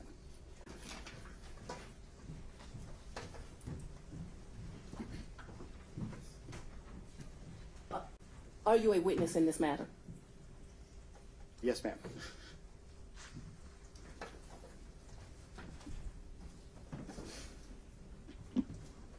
Eyewitness? Thank you. Mr. Sterling, you're not a fan of Donald Trump, are you? Objection, relevance. Goes to bias. Bias against Mr. Floyd. All right, we'll give you a little leeway on this. After all. You know Mr. Floyd is a Trump supporter, don't you? Yes. By the way, the state reached out to you about these posts, didn't they? Yes, sir. And they asked you to come in and testify about this. They subpoenaed me, yes. They subpoenaed you to come here. Yes. These posts aren't threatening to you. They may not be nice, but they're not threatening and intimidating to you, are they? It's par for the course when you're in a public figure. So you are a public figure. Yes, sir. When you're tagged, the ampersand you said shows up in your feed. Yes, sir. That is a mention of who you are, correct? The way it works, essentially, when you go to your, for people who don't know Twitter or X, you'll have notification in the bottom part saying if there's a little bell, basically, if something mentioned your name or anything that you follow, you'll have a little red number in there to show you new things that have happened since the last time you were there, and then you would go to that and you would see things where you were tagged in. Yes, sir. Okay. I don't know if you have State's Exhibit 7 in front of you. I have nothing in front of me, sir. Your Honor, may I approach briefly? Showing you State 7.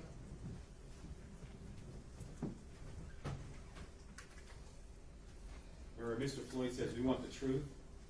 It's accountability time, unseal the ballots. Are you aware of other cases where the ballots are sealed? There is a matter in Fulton County, yes, sir, or actually it's being done in front of a Henry County judge, if memory serves. So that post could be talking about that case. I don't know what Mr. Floyd said, sir. Right. We don't know what case this is referring to. Not particularly, no, sir. May I have that? Yes, sir.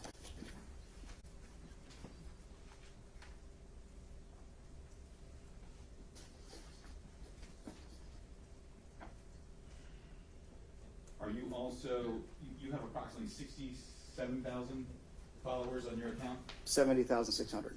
70,600. How many direct messages do you get a day? It varies. Rough estimate?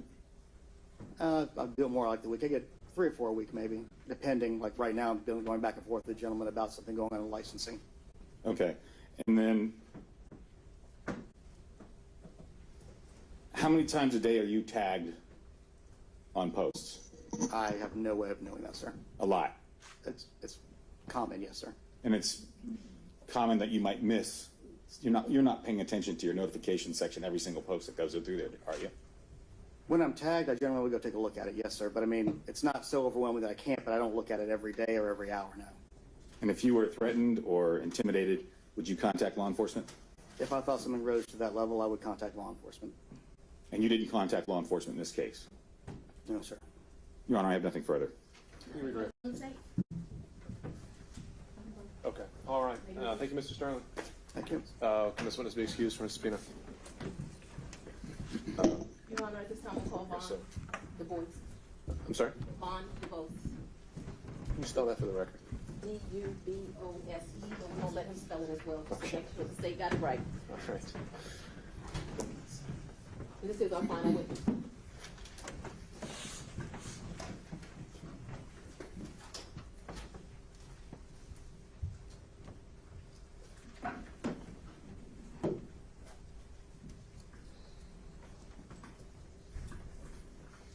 Madam Prosecutor, who is the next witness? Bond Dubose.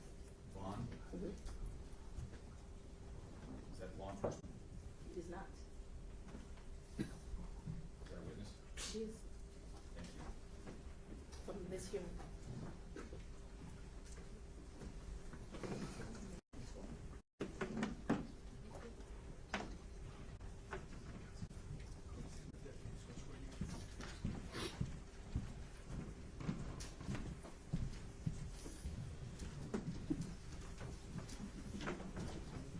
You swear affirm to the testimony today will be the truth.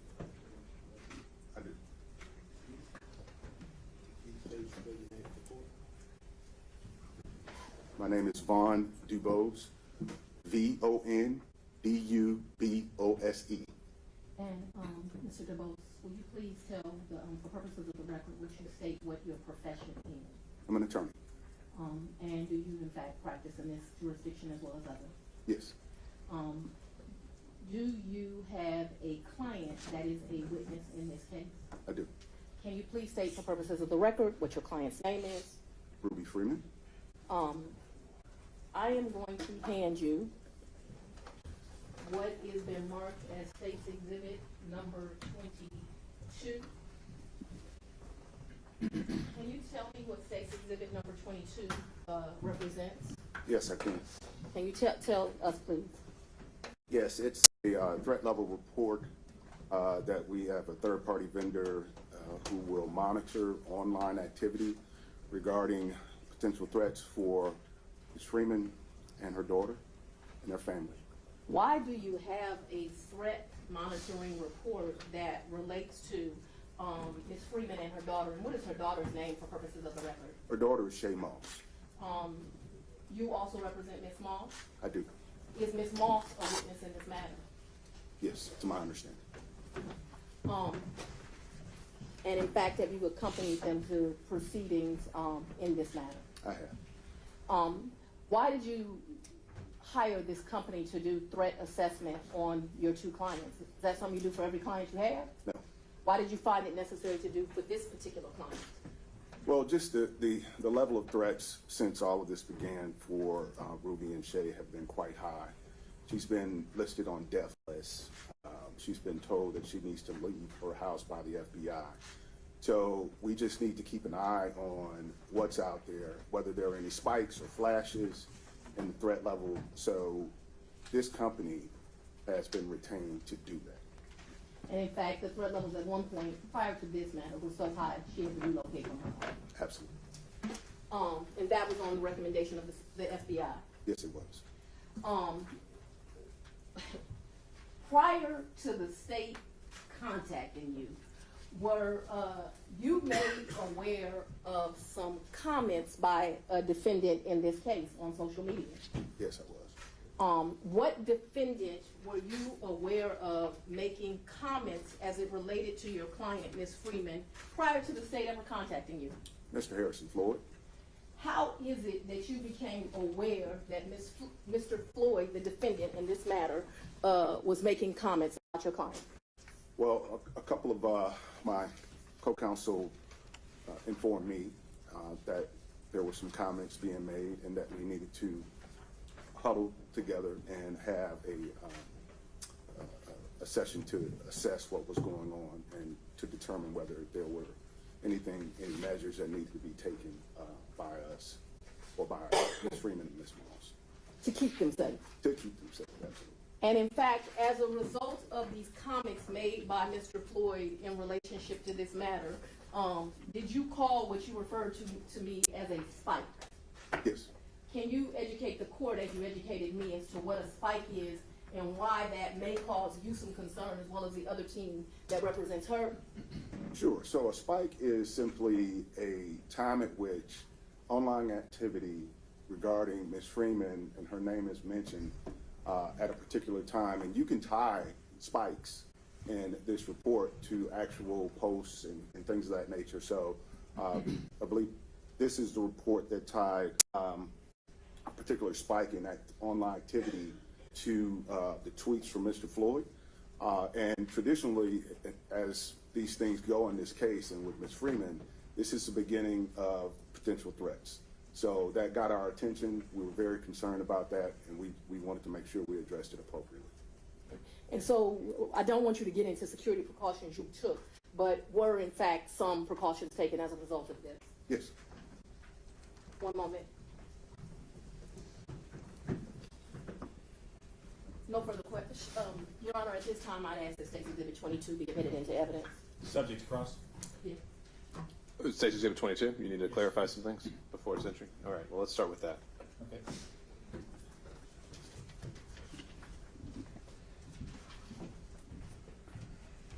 This is the report that you had put together.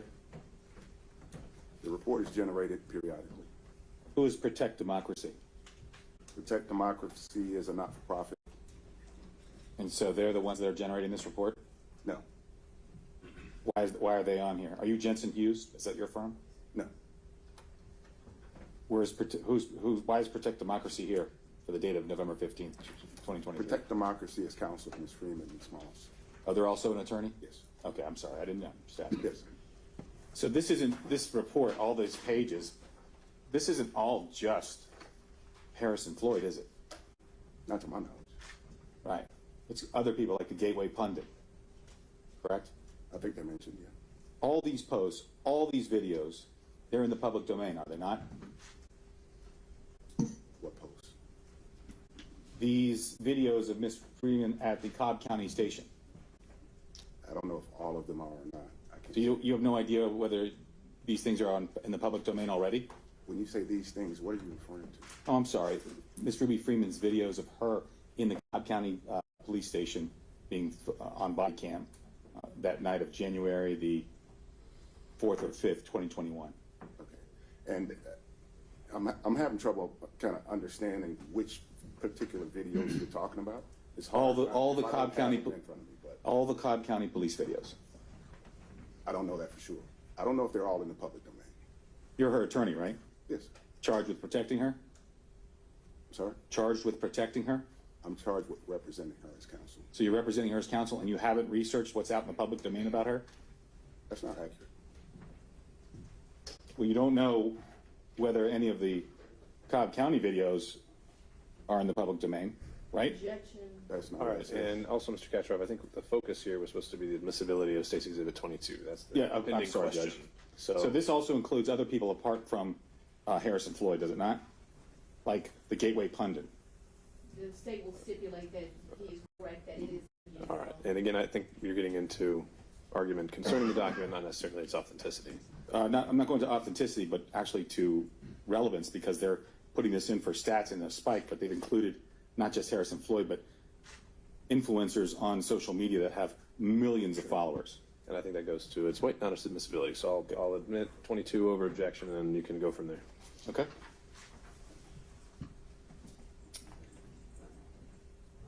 Ms. Ruby's address is private, correct?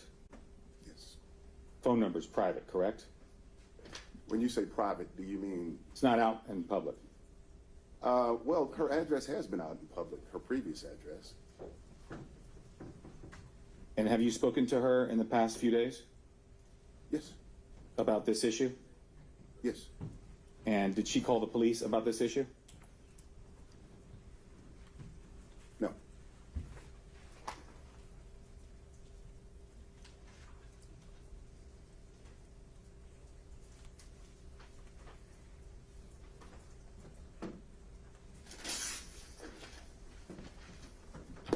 So Ms. Freeman also has a lawsuit against the Gateway Pundit, does she not? That's correct.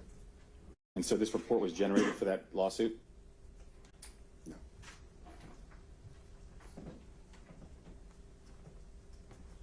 Nothing in the post that you've seen constitutes a threat under Georgia law, does it?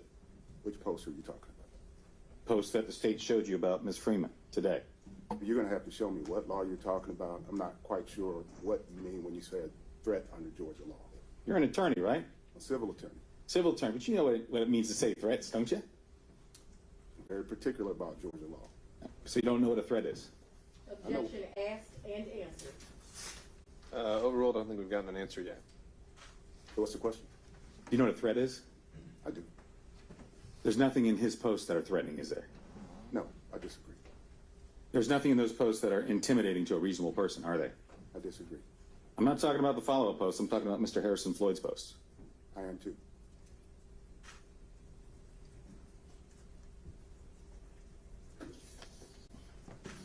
The threat level on this report doesn't show that the spike came from Harrison Floyd, does it? It does. It shows that the spike came from a conglomeration of sources. Have you read the report? I have. Judge, I have nothing further. You Other redirect. questions for this witness from the state? Okay, thank you, Mr. Dubose. Thank you. That concludes witnesses for the state, and we do have some argument we'd like to make. Of course, Ms. Willis. Any evidence on behalf of the defense? No, Your Honor, we don't need. Okay. The, Yeah.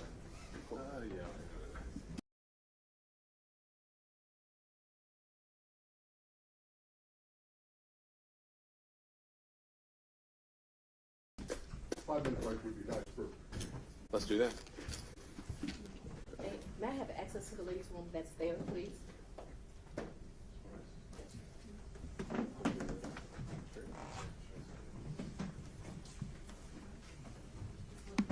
You want to go to the jury room? or you wanna- Yes, that's fine.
Basically, anyone with a mustache. Not a guy from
Okay.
Strictly with TNT.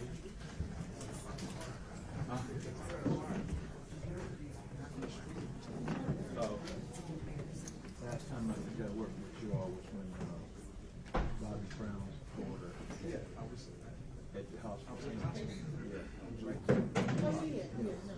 Sam was able to. At him. Well, I was at the first hospital. You know, she got taken to. We were at the one at him. Oh yeah, when she was on the cold. I was there too. I was on tour with her.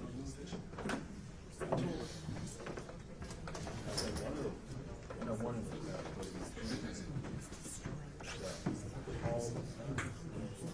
Ronnie lives here. goes to work out. That's where that comes from.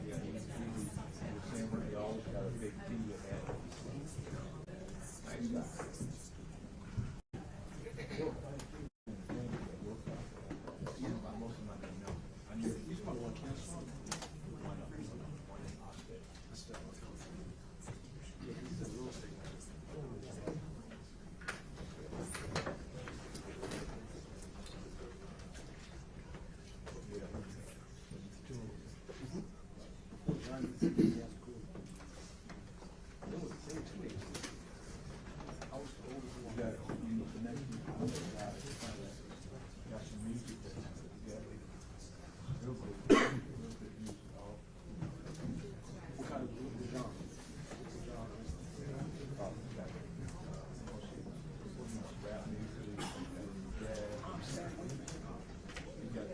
After Diddy, I'm done. You know the people in the country. I mean, I'm walking into the record. I tell you what, I'll pass you along the corner. You got a social He's my father, but where's the part-time? cool guy. He's already got the start of the coach out here.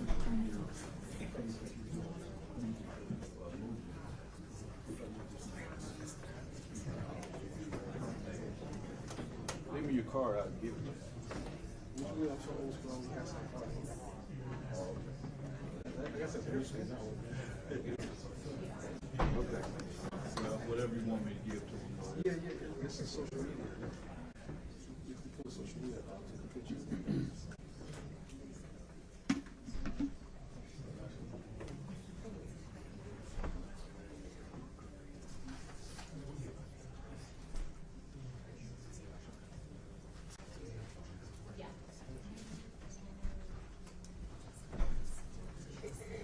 So come to order, the main key.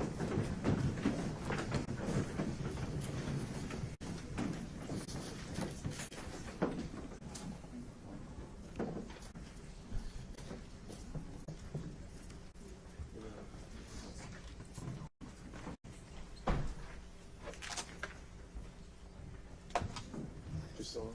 Okay. All right, we are back on the record. Ms. Willis. No, I'm gonna waive any opening, closing, and I'll reserve everything for you. All right, the state would still have the burden for revocation, so we'll turn it over to the defense. Mr. Kaczmarov. Good afternoon, Your Honor. May it please the court. I think if we anchor ourselves to the words of the order that you entered, I think that's dispositive. I begin there because there's really three things that the state is complaining about. One is the concept of intimidation or harassment. Is that a subjective standard or an objective standard? I would submit, Your Honor, it's an objective standard. Otherwise, this order is vague. You wouldn't know what those things constitute. Threats and intimidation are well defined in Georgia law. None of these posts amount to a threat or intimidation. That is to say, none put a reasonable person, in fear for their safety. The witnesses today you heard did not support that paragraph. That would be paragraph 5 of your order. There's no violations there. The remaining two paragraphs I would submit, paragraphs 6 and 7, there's no violations there either. Those two paragraphs state that you're not supposed to have any communication with a person or witness or a co-defendant in this case about the facts of this case. That's what those two, directly or indirectly. So if you look at that order, the only thing that the state tries to argue is that these handle tags on Twitter constitute communication. They said that over and over and over. The problem with that goes against Twitter's own help rules. And I apologize, I actually brought up my phone, and I would ask the court to take judicial notice of that. And it says the ampersand sign is used to call out usernames in posts. Hello at X. People will use your username to mention you in posts, send you a message, or link to your profile. So that in the Twitterverse, that's used in a wide variety of ways. Sure, but the practical effect is that the person mentioned gets a notification, do they not? They do, Your Honor, and I would submit to you, for instance, Jenna Ellis has 1 million followers. I would submit to you, if you typed in Jenna Ellis and give the money back, you would see hundreds of thousands of independent tweets saying the exact same thing. So I find it hard to believe that Ms. Ellis would have seen that unless she were specifically called out about it, which is the other thing. None of these witnesses here contacted the state. The state chose of its own volition to contact them. But just to be clear, what you're arguing is not so much that it was impossible that Mr. Floyd's comments reached any of these witnesses, just that it was improbable. It was improbable, yes. It could, surely they could see if it shows up in their feed, surely they can see it. But that's the other thing. Were they talking about the facts of this case? And I can go through each one of the Twitter posts that. Well, it says that they can't communicate, right? Not just communicate, can't communicate about the facts of this case. And so, for example, with the one with Ms. Ellis, how would that not be a communication about the facts of this case if it's solely referencing her proper session? Because first, it's public in the public domain. Number one. Well, that wasn't a precondition, right? Of the bond no, order. but she's not. I'm just pointing out the fact that her video is in the public domain. He's commenting on the video. It is a public comment. He's allowed to do that under the First Amendment. So the idea that this is somehow not a permissible communication, it's a problem because that begs the question about the facts of this case. What facts? The ones as they develop? The ones that are ongoing? The facts in the indictment? Which also spurs another question. Ms. Ellis won't even be a witness against us. I mean, I know that the state's going to say, well, she's a RICO witness. We don't have anything to do with Ms. Ellis.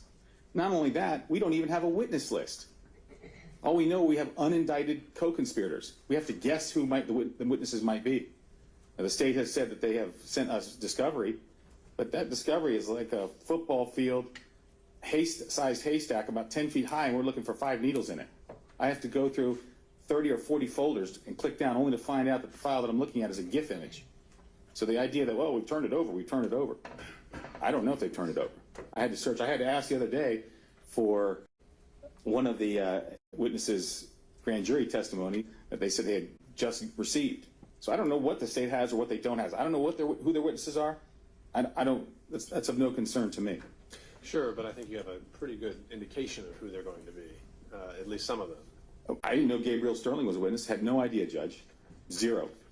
But what about the Secretary of State? Right, but that's also a public account. He's not barred from calling out the Secretary of State. Now, if we don't like that, we should change the bond order. I would submit, Judge, that would be the appropriate remedy. The state surely, and you read my motion, the state, or my opposition rather, the state knows how to address social media posts, as it did with President Trump. And so, again, this idea that someone has pleaded guilty and an explicit condition of their plea is that they're going to be a cooperating witness. You still don't think that's sufficient notice that that person's going to be a witness in the case? No. I stipulate. So we're clear on the record. She's a witness in this case, not against him. Well, she's a witness in the prosecution against him. He's going to be sitting, presumably, at one of many tables, and it will be in the state's case in chief where he is a defendant. I may be presumptuous in thinking that won't happen, but Judge, she's a witness to be sure, but nothing in that bond order prohibits him from contacting a witness. Nothing in the bond order prohibits him from contacting a co-defendant. They just can't contact each other about the facts of this case.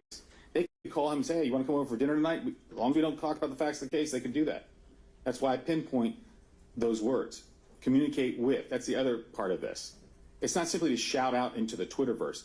That's like going to Mercedes-Benz Stadium and being on one side and Miss Ellis is on the other side and during the middle of an Atlanta Falcons game, and he yells out, hey, Jenna, give the money back. If she happens to hear it, and maybe the crowd starts chanting, give the money back. She's a public figure as well. 1 million followers, Judge. 1 million. She wasn't worried. She didn't know anything about it. She didn't reach out. So we're not contending that she's not a witness. The thrust of this is collusion. Are you getting together with other witnesses to change stories? I don't see any other purpose for those paragraphs 6 and 7. So I would submit, Your Honor, if we pay attention, if we're faithful to the text of the order, paragraphs 6 and 7 are clear. Communicate with, not communicate to, not say something about, because that's what this really amounts to, say something about. You heard Assistant Chief Hill, I believe his testimony was, he didn't know what was in the mind of Mr. Floyd. Mr. Sterling contended that one of the posts, or he agreed, one of the posts he wasn't even sure what case it applied to, but he knew there was another case pending that had sealed ballots in it.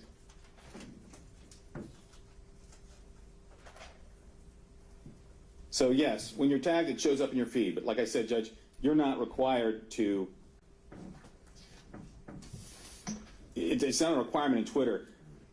I post things all the time where I will put an @ symbol. Do I think that the other person might see it?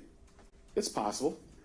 I don't care. I want to post. It's a political forum. That's the whole purpose of ideas. I mean, you find something offensive, you don't have the right not to be offensive. I mean, in order to think, you have to risk being offensive, do you not? So, yeah, just taking that point, I just want to focus here. I think maybe the Twitter aspect of this may be confusing it, but what would be the functional difference of Mr. Floyd having just written a letter and mailed it to him and assuming that Ms. Ellis gets 1,000 letters a day? Because that shows his intent. His intent is to make direct contact. There's a mechanism in Twitter for direct notification, direct contact. You can send a message directly to the person, as opposed to the Twitterverse, the forum, the public forum, putting out a political message, a political opinion. He can do all of those things. He can say, I'm innocent. I didn't do this. Now, is he talking about the facts of this case? Well, I'm sure the district attorney will try to use this stuff at trial, perhaps. But Harrison Floyd has never said that anything against Ruby Freeman. By the way, Ruby Freeman doesn't even have a social media post. And I want to bring this report up. I would encourage you, Judge, look at page 2. A majority of these mentions related to commentary about the latest post from the Gateway Pundit regarding Ms. Freeman and Mrs. Moss's alleged participation in election fraud.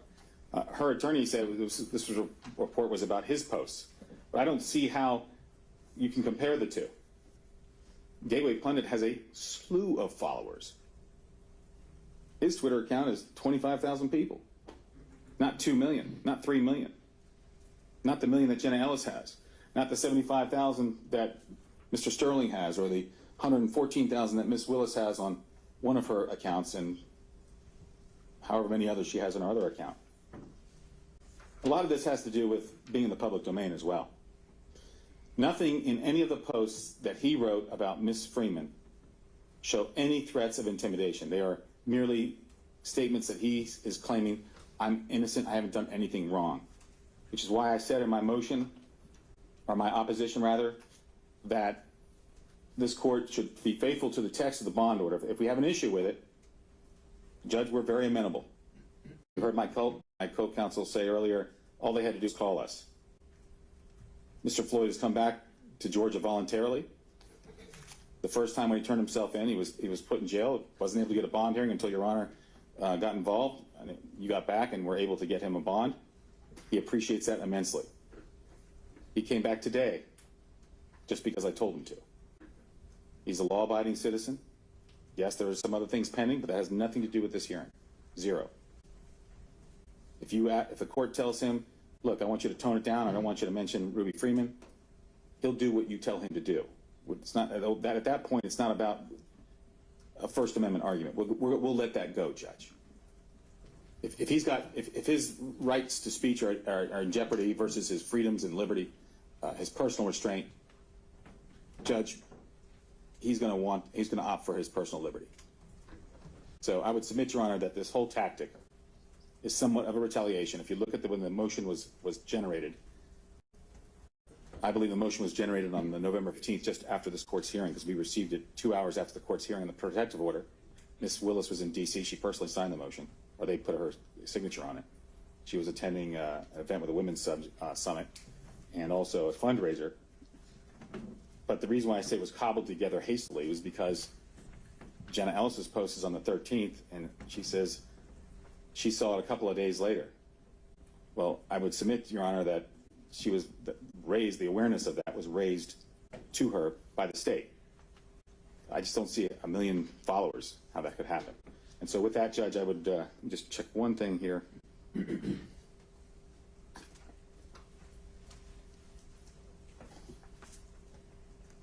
Yes, and there's also on Twitter, if there's a post that's found offensive or threatening, it can be reported.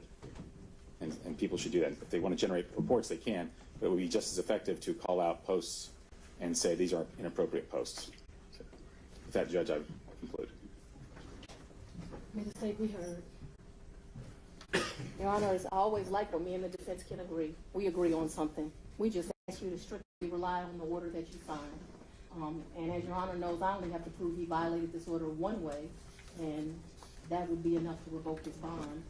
So I'll lead you to number 7 that says the defendant shall not communicate in any way, directly or indirectly, about the facts of this case with any person known to him or her to be a witness in this case, except through his or her counsel. It's clear, they signed it, they understood it. Now I'm going to take some time and go through a PowerPoint. I didn't ask any questions today to offend you. I asked you because of the absurdity of their argument. My team asked me to tone it down because I referred to it initially as lunacy, and they asked that I refer to it as absurdity. I will submit you can use either adjective. Put it up, please. I need a screen share, Your Honor. Which account is joining to What account host? is joining? Mr. Wooten? It's under my picture. All right, just one moment.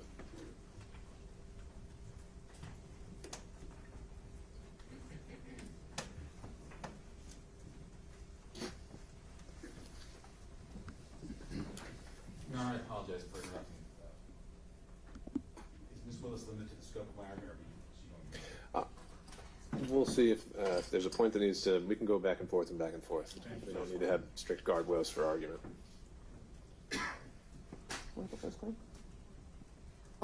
Your Honor, just very quickly, Harrison Floyd was indicted by a Fulton County grand jury for count 1, conspiracy to violate, count 2, conspiracy to commit solicitation, and count 31, influencing witnesses. He entered a consent bond on August 29, 2023. The language was plain, and I still contend he violated 3 of the 7 conditions, those being 5, 6, and 7, but I just need one of them. Your Honor, the law is clear. It is clear that the trial courts have the power to revoke bond as long as minimum due process is applied. Your Honor, by this hearing, you've given him due process. The trial court has authority to revoke bond if following hearing, the trial court determines that the defendant violates those conditions. It is clear he violated the conditions. The standard of proof. In matters initially setting a bond, the state has the burden of proving by a preponderance of the evidence that the trial court should deny bail to protect the community. Proof by a preponderance simply requires that the evidence show that something is more likely true than not. Condition 5, he shall perform no act to intimidate any person known to him to be a co-defendant or a witness in this case, or to otherwise obstruct the administration of justice. We've seen these post, but certainly contacting the Georgia Secretary of State and Gabriel Sterling and calling them derogatory names is a way of intimidating. Whether it actually intimidated is not the result. It is, was it intended to intimidate? Moving on, he's about to go through some things. Your Honor's been practicing criminal law a while. Moving right along, this offense of Jenna Ellis, and I was going to point it out, but you already did. How we can contend that a proffer is not evidence in this case, and you're so dense, you don't know that the proffer is evidence, when in her proffer, the condition is that she's a witness. They want me to say it's disingenuous. It's a lie, Your Honor. This is Jenna Ellis. It's already Exhibit 23. I saw it a couple days after it was posted. Yes, I believe it was meant to both intimidate me. So does everyone else in the world who saw it, and to harass me, and also encourage others to harass me. That is common sense, but the witness has told you that is what she feels about it. Also, the negative comments that once again that Ms. Freeman has had to endure now for multiple years based on lies, he made sure that we're right back in that posture, and it's unacceptable. It is unacceptable for democracy to work.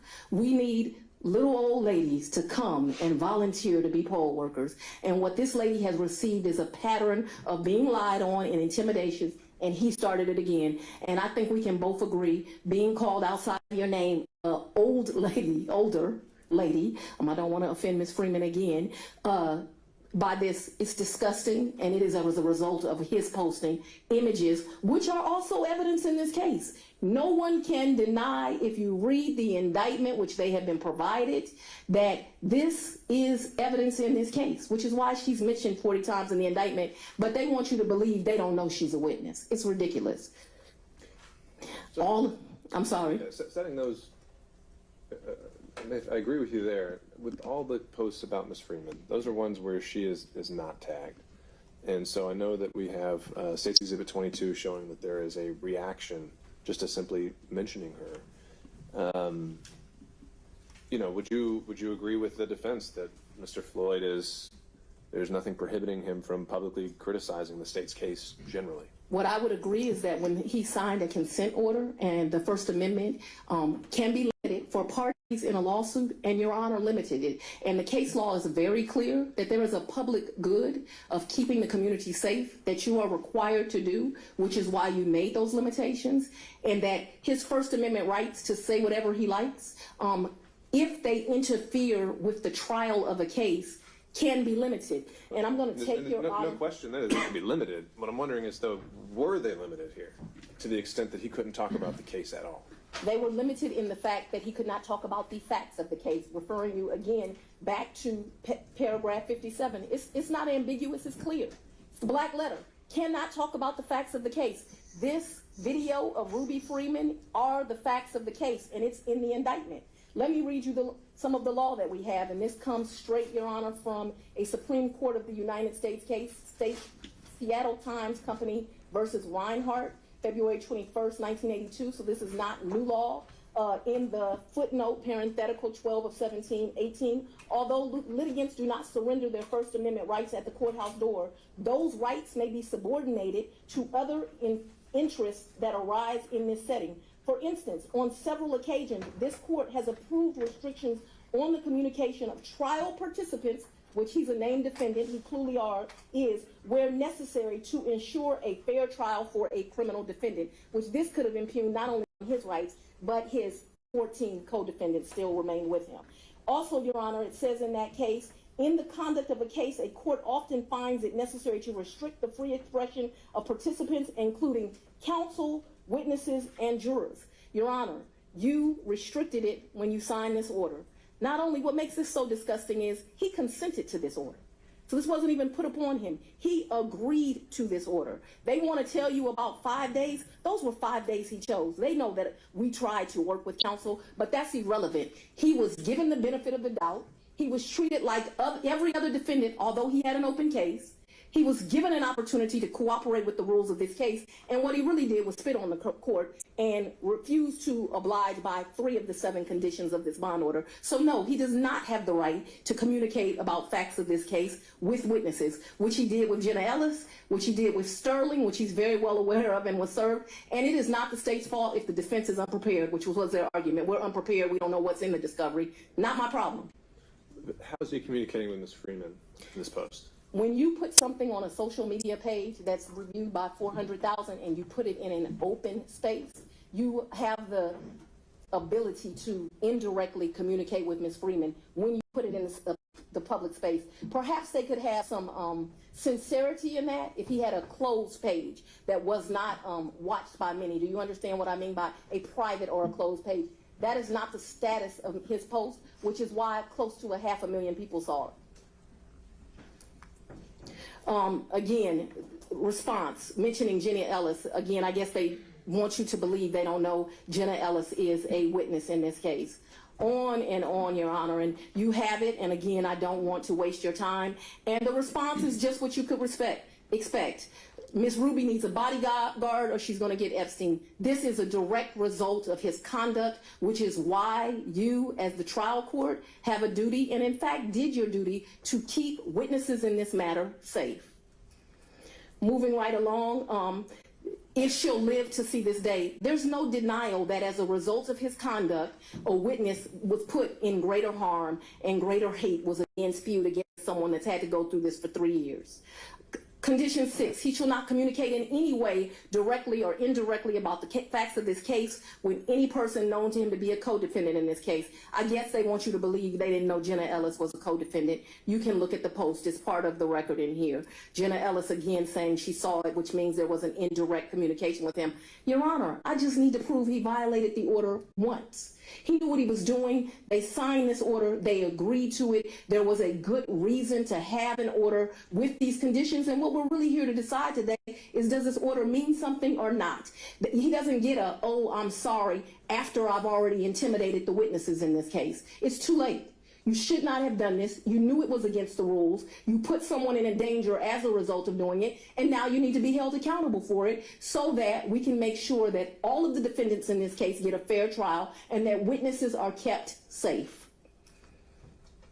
Moving right along, Your Honor, you'll have all of these in your communication. There was some debate, again, lunacy and absurdity, that we don't know if this is Harrison Floyd. Your Honor can look at the post and see his image tying this to him.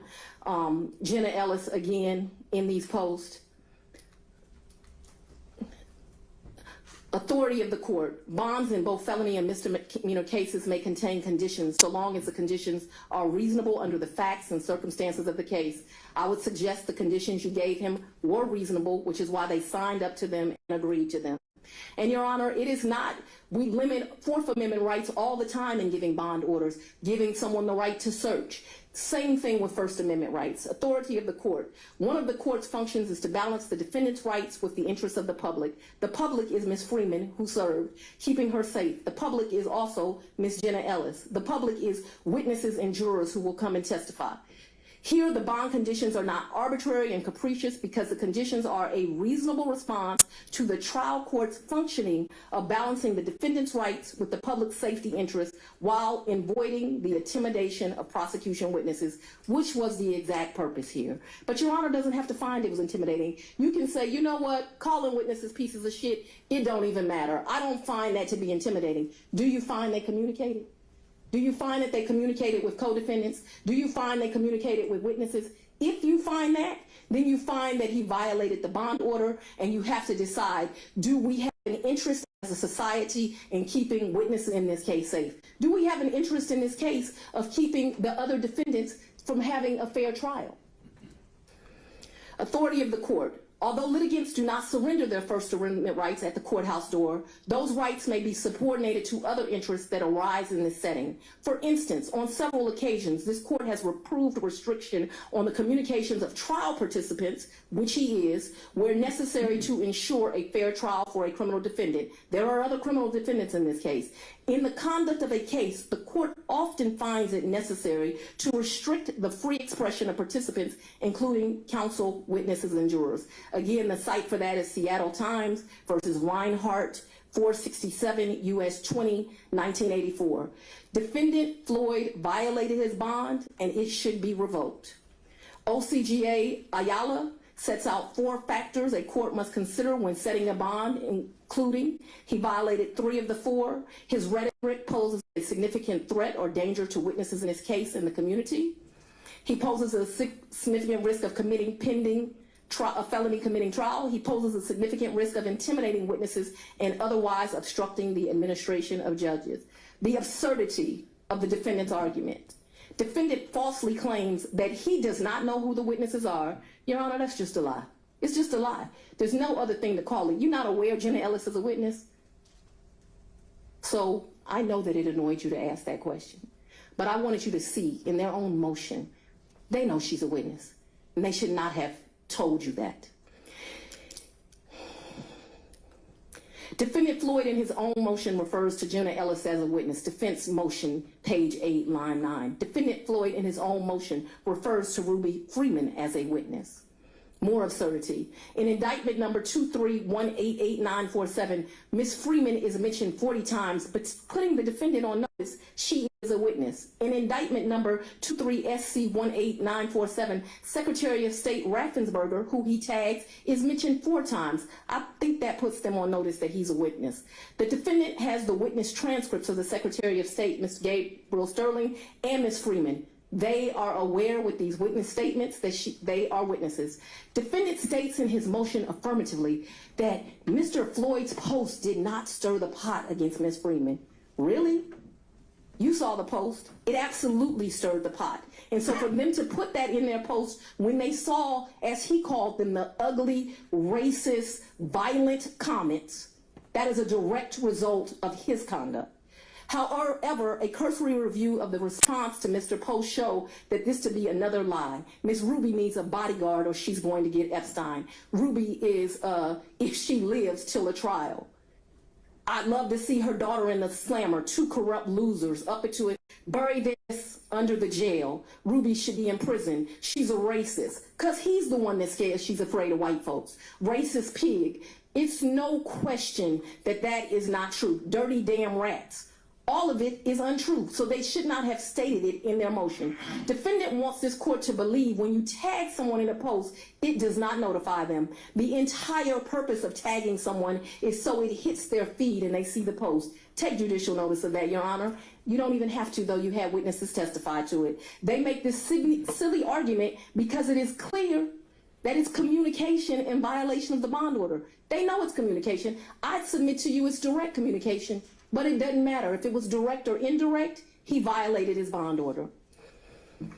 In 2020, Ms. Freeman and her family members were intimidated by people as a result of her name being disclosed on social media, and it is this intimidation which Mr. Floyd was indicted to represent to the court that his recent post of accusing Ms. Freeman of the exact same things that were done before and indirectly targeted Ms. Freeman is absurd. Defendant wants this court to believe that the last thing Mr. Floyd wants is for Mr. Freeman to form an impression he's somehow against her, except his post show that. Yet it is Mr. Floyd accusing Mr. Freeman of his post of being a fraud. Your Honor, all we're asking you to do is exactly what the defense asked you to do. Read the court order, look at the evidence. He violated this court order. It is unfair to those witnesses that are just coming, first, to do their public duty as an election worker, and second, to do their public duty as a witness. And there are real consequences for allowing defendants to intimidate witnesses. Your Honor, we're asking that his bond be revoked and he be remanded today. All right, I'm going to allow the state the last word, but Mr. Kasharov, if you have a few other points you want to make. Yeah, I'll be brief, Your Honor. Your Honor, as you know, I've not ever contended that Ms. Ellis isn't a witness or that we didn't know she was a witness. I'm not sure where that came from. My motion said, our opposition says she was a witness. We admit that. The state's argument is that anything on social media posted about, that Harrison Floyd posted about this case is automatically an indirect communication, if not a direct communication. That's absurd. And that's where we're running into trouble here. Judge, I would submit you focused in on one particular tweet, which was Jenna Ellis, and I want to go back to her tweet. That tweet is a shout out to the Twitterverse at large. Yes, I think it walks up close to the line, but if you understand the world of Twitter, or X as it's now called, that's not how people communicate. It's a very ineffective way to communicate. If he really wanted to communicate with her directly, he would have simply sent her a notification and called her a liar or whatever. And he could have even called that out. That would have been a clear violation of the protective order. The other point that the district attorney made was that, oh, we said we didn't stir the pot. Yeah, we didn't stir the pot. You see, the district attorney stirred the pot. They've been stirring the pot since he got arrested, Judge. From the very first occasion, I never got a call about Mr. Floyd getting bond. Rather, I have Ms. Willis and Mr. Wade apparently recorded my colleague up in Maryland, which, by the way, it's a two-party state. It's a felony to record without permission up there. They recorded my colleague, and he said, I don't know anything about the bond. I was handling his case to come here to Georgia. So this idea that he's been given all these chances, et cetera, I think that's hogwash. Now, this idea, though, that we didn't stir the pot. All the evidence that you have, the views, they're wholly dependent, Judge, when they were captured, when you looked at Twitter and when you captured that image. When they filed this motion to revoke bond, just like when they filed the motion for the protective order, if you recall, Judge, I was in court and I said we had gotten numerous calls from the media that they were pestering us, and you said, well, we should all expect some of that. And I agree, we should in this case. But this is not exactly right, because when they file a motion to revoke his bond, they're all in the back watching us. When they file the motion, it immediately causes a spike and everybody starts searching everything. So they can't use that as evidence against Mr. Floyd. I think that is absurd.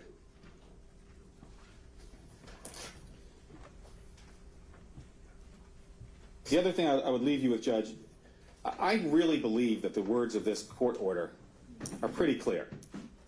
And I think the only thing that you have to discuss or to analyze today is whether you believe he was communicating with Jenna Ellis in that one post. I think that's the only issue that you are faced with, because it's an indirect tag. Now, it's not an indirect communication, and as I've said, the Twitter help file is just dispositive on that. It's a shout out to the Twitterverse. Could it be used as a direct communication? Well, indirect. I'm sure it could be used as an indirect communication. But if you search yourself, Judge, and look up Jenna Ellis and send the money back, I think she raised over $200,000 before she entered her plea. You'll find hundreds of thousands of posts telling her to give it back. Now, maybe she was directed to Mr. Floyd's at some point by the state. I don't know. We don't, and we should not, chill speech. He has the right to make political speech. He has the right to talk about the facts of this case in Twitter, as long as he doesn't communicate with another defendant or a witness. Now, we don't know all the witnesses that are in this case. Like I told you before, I know a fair number of them, but I have a list of unindicted co-conspirators that I'm just trying to figure out who they are. We don't exactly know. I don't have a matrix of that. If we do, it's in the discovery somewhere, and we're still searching through that morass of information. So you were not provided the witness list used during the trial we had prepared for Mr. Chesbrough? No, I was not, Judge. I don't recall getting that list at all. All right. If they did, I couldn't sit here today and tell you they didn't put it with this mountain of stuff, but the way they turned over discovery, I've never seen anything like it. They just handed 80 folders down, yet you find this one little GIF image, a little picture that belongs to another file that's down a different tree, 50 folders. It's absurd. That's absurd. So at the end of the day, I think the rule of lenity is appropriate here. You know, if the court feels that something is amiss, or you want to correct something, or we need to make something more clear, I think we need to give Mr. Floyd the benefit of the doubt. This is not giving him a second chance. I'm not asking for that because I don't believe he violated the words of the bond order. I think the bond order is crystal clear. Do I think he walked up close to the line? Yes, he did. Have we had discussions about it? Sure. But in terms of the last part with the 13th and 14th, when we're accused of, quote, leaking a video, that video wasn't leaked. There was no protective order on any of those proffer videos. That wasn't even a leak. Yet Mr. Floyd's November 13th and 14th posts are responding to that purported leak because the district attorney absurdly put in that a typo from my colleague where he said, we are the source of the leak. And he then sent another email back pretty quickly that said, we are not the source of the leak. I'm sorry, that was a typo. I typed too fast. They did mention that it was a typo in their motion, but they only included one email. The press picked up on that one email and things started to go crazy. That's the nature of this case. So if we're going to limit speaking, you know, every time Ms. Willis goes to Washington, D.C. and attends one of these events, we get spikes in Twitter. The same time that he was making these other comments, that's when she was in D.C. at these events. So the words of the court's order are clear. The burden has not been met by the state for the, and I'm positive the burden has not been met for the concept of intimidation. That's a legal definition under Georgia law, and it requires one to be objectively and put in reasonable fear of harm by the words that were spoken, not by responses, not by any of that stuff. And then with respect to the last two, paragraphs 6 and 7, you won't communicate with. It's alongside it. I won't go to this man and say, I communicate with you. I want to talk to you. As opposed to me addressing you here, knowing full well he can hear me. And saying, well, John Morrison is our co-counsel. I'm not communicating with him, but he can hear it.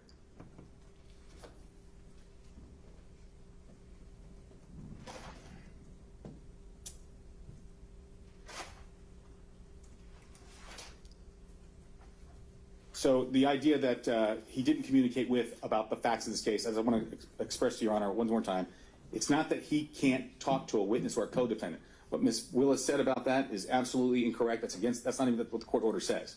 The court order is specific. You cannot talk to another witness or co-defendant. You cannot communicate with them about the facts of this case. The whole purpose of that number 6 and 7 is to avoid collusion. That didn't happen here. What we have here are First Amendment issues. If you want to curtail, I would submit, Your Honor, we should adopt what the President's bond order, bond conditions, where they explicitly mention the First Amendment issues on Twitter, because the President is known for that. So if they felt that this was included in his bond motion, they should have put it in there. They had the opportunity to do that. Thank you. You're not going to be long. The bottom line is the defendant didn't respect the order of his court. He violated it. If you have questions about intimidation, don't go to that paragraph. Go to paragraph 7. Although you have a witness, Ms. Jenna Ellis, telling you she felt intimidated, and Von Du Bois, who represents another witness, telling you that he interpreted, that his team, to include his client, interpret that as intimidation. But you don't need it. All you need is paragraph 7, which says he's not to communicate. This notion that tagging someone doesn't get a message to them is really lunacy. All right. I'm going to compile my notes, and I'll be back in time. We can hold in place.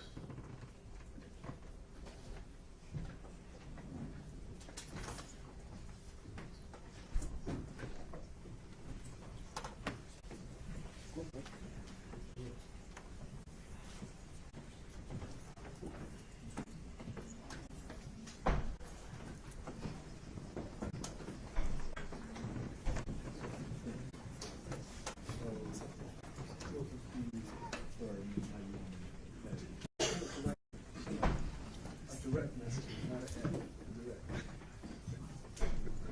Well, it's good.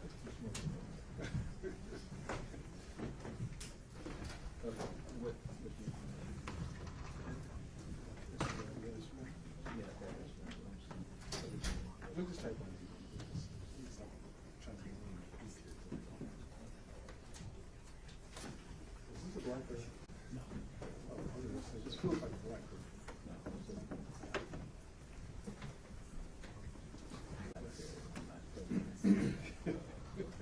Right, exactly.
Dennis, you get it? Yeah, I got it.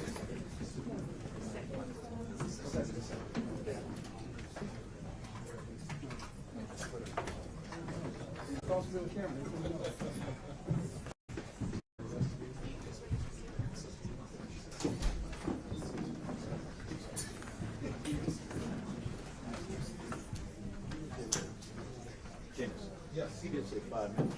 5 minutes. Yeah, 5 minutes. We're about 2.5 now.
No objection. No, you can just put him up there. He has it.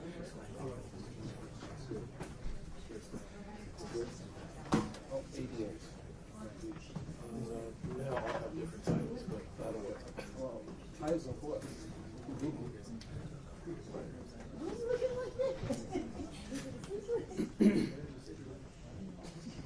Oh, okay, my bad.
Now come to order, remain seated.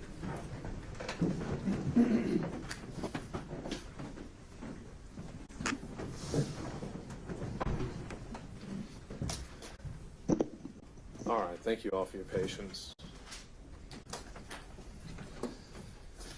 So just a few thoughts to share. And the first, I would just say how we got here. At the outset, I'll just note that at the time of indictment, we were in this courtroom in the middle of another murder trial, so I was not able to conduct the first appearance for Mr. Floyd. But throughout that week during the trial, we were presented with these consented bond orders, which were negotiated by the parties, and that was signed without a hearing. And Mr. Floyd agreed to abide by the terms of it. And I think it's clear from the case law there is no constitutional right to bail. And a bond can contain special conditions as long as they're reasonable under the circumstances. And often those can curtail or even eliminate a defendant's constitutional rights under the First Amendment, under the Fourth Amendment, such as forbidding contact. We see that quite commonly. And the question becomes, the trial court has to balance the rights of the accused, as well as the public safety interests that are raised by any particular case. But I'll also note that a defendant is generally allowed to publicly criticize the merits of a case, to say that the prosecution doesn't have a case, to challenge the strength of the evidence, to speak his mind. And I don't see anything in this consent bond order that limited general criticism of the state's case. Each of these conditions had components to them, had preconditions, but there was no general limitation of talking about this case. But obviously that criticism not cross a line and ever evolve into witness intimidation. And I think, as the defense was willing to concede here, Mr. Floyd seems very boldly willing to explore exactly where that line lies in this case. And I think the state has made a compelling argument on many of these points. But in categorizing these statements, on the first point of intimidation, we don't see, as we might see in these bond conditions, as they're traditionally understood, someone posting the personal info of a witness or a co-defendant. We don't see someone directly messaging, again, as that's traditionally understood. And we don't see in the wording an explicit indication that something ought to be done about these individuals or that they should be targeted in some way. I read these as seeing more that someone is wanting to defend his case in a very public way. And so on the question of, and especially when it comes to the public officials, I think we've, as Mr. Sterling testified, when it comes to intimidation, they've endured far worse than is presented in this motion. I think it becomes a much closer question when we start talking about whether this is direct or indirect communication. And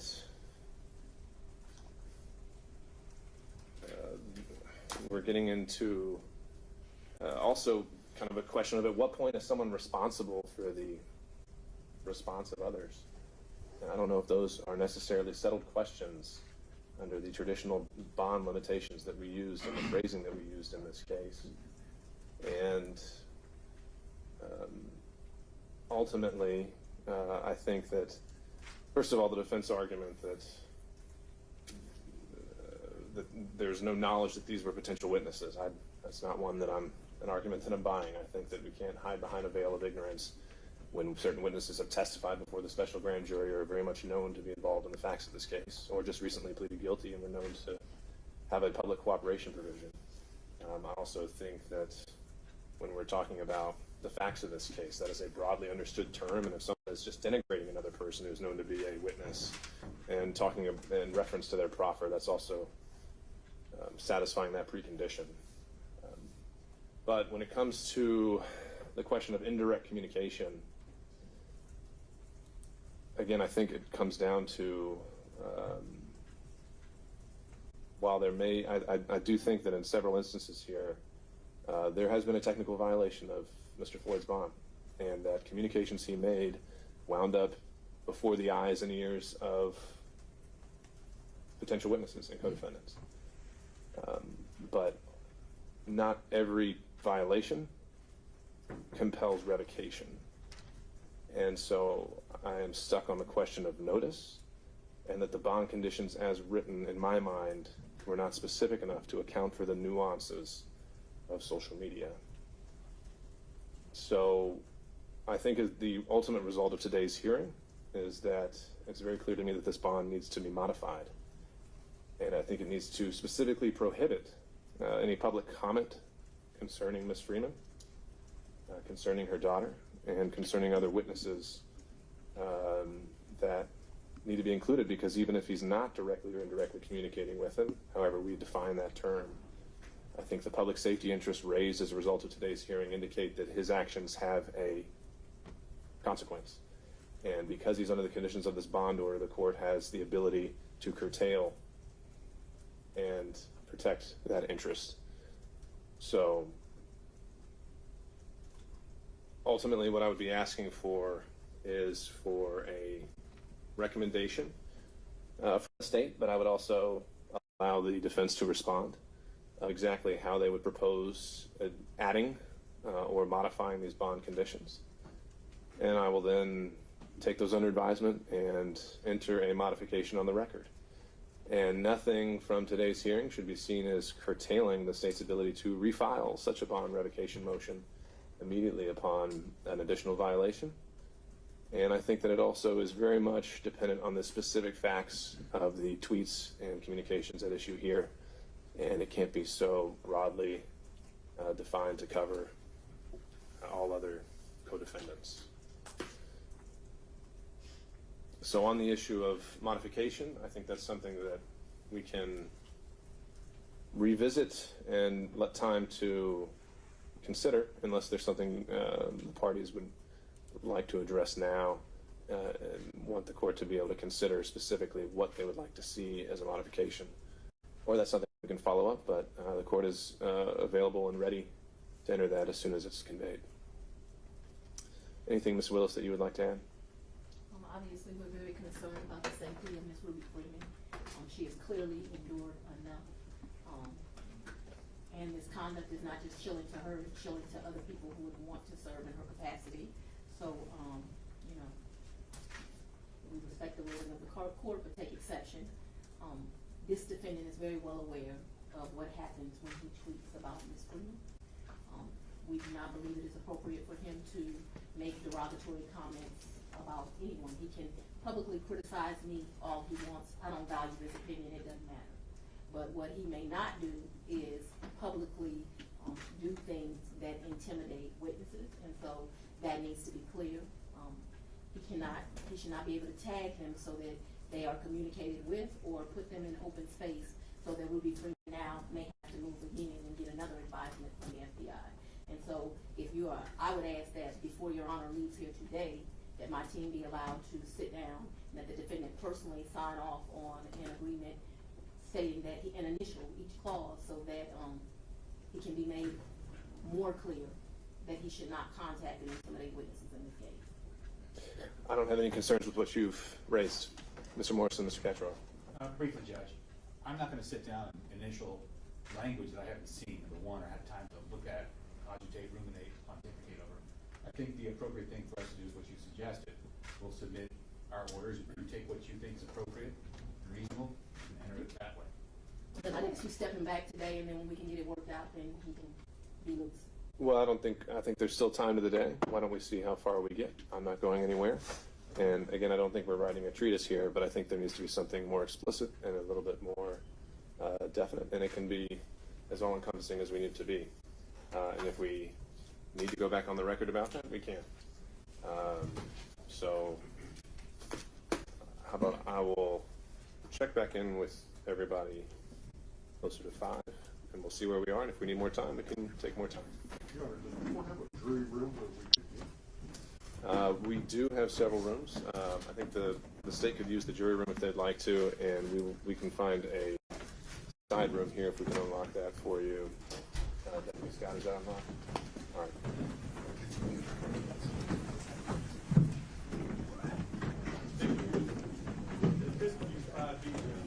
All right. So the adjoining courtroom is also open.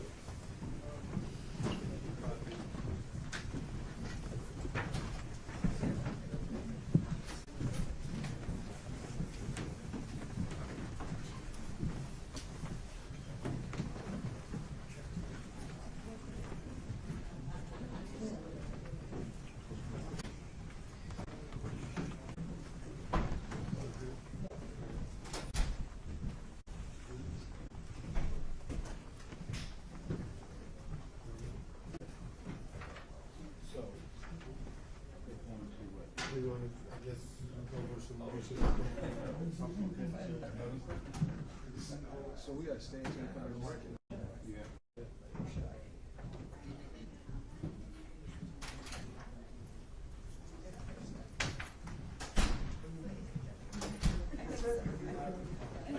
All right, how you been? Good, thank you. Good.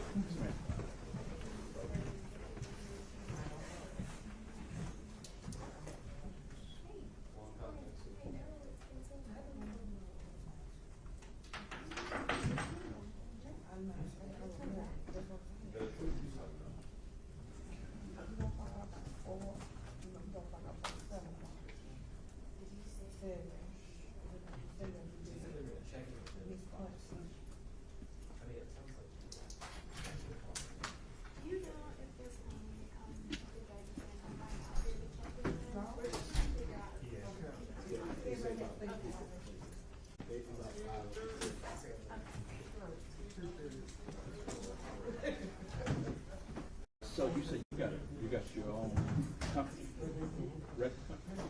Oh, yeah, but let me upload this folks to this screen.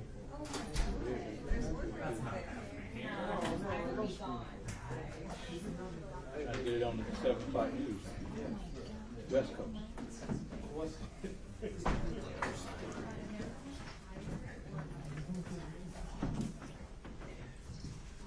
Use this. Yeah, yeah.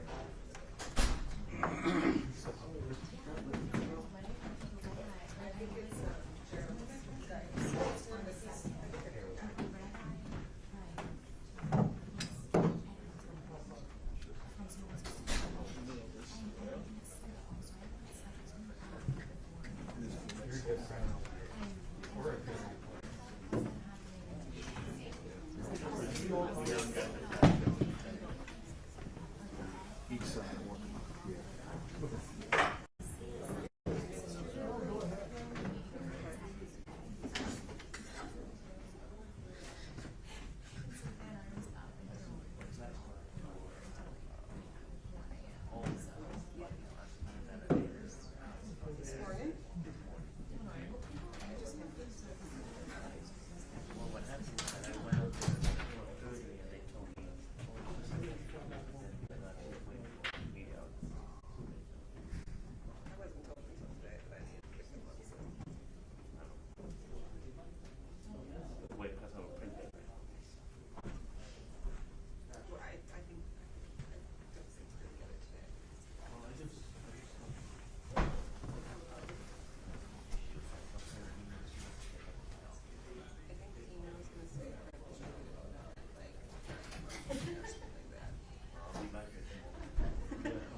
Well, I got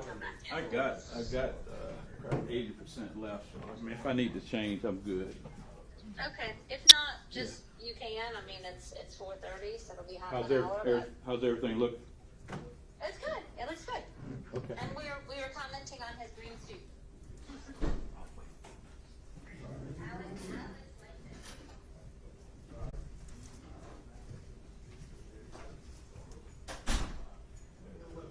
Where's King at?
it, Scott.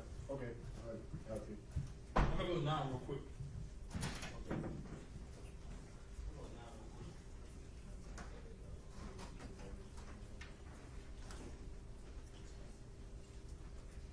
It's so funny because I thought it was going to be dispatch today.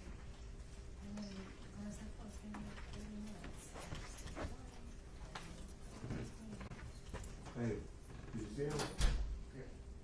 Okay. What is that? I'll input this way.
will now come to order. Remain seated.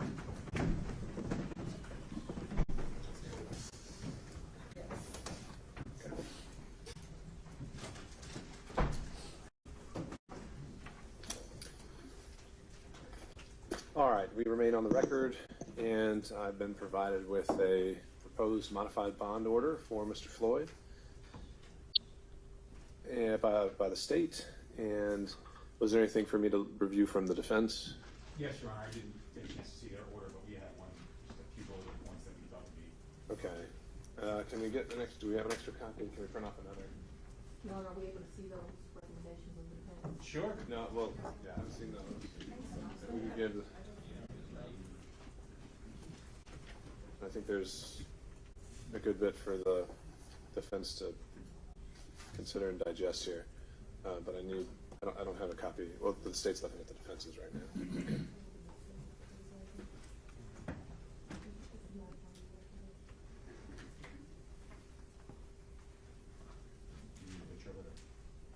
No, we don't. Tender this to the court. Yeah, Tender it properly.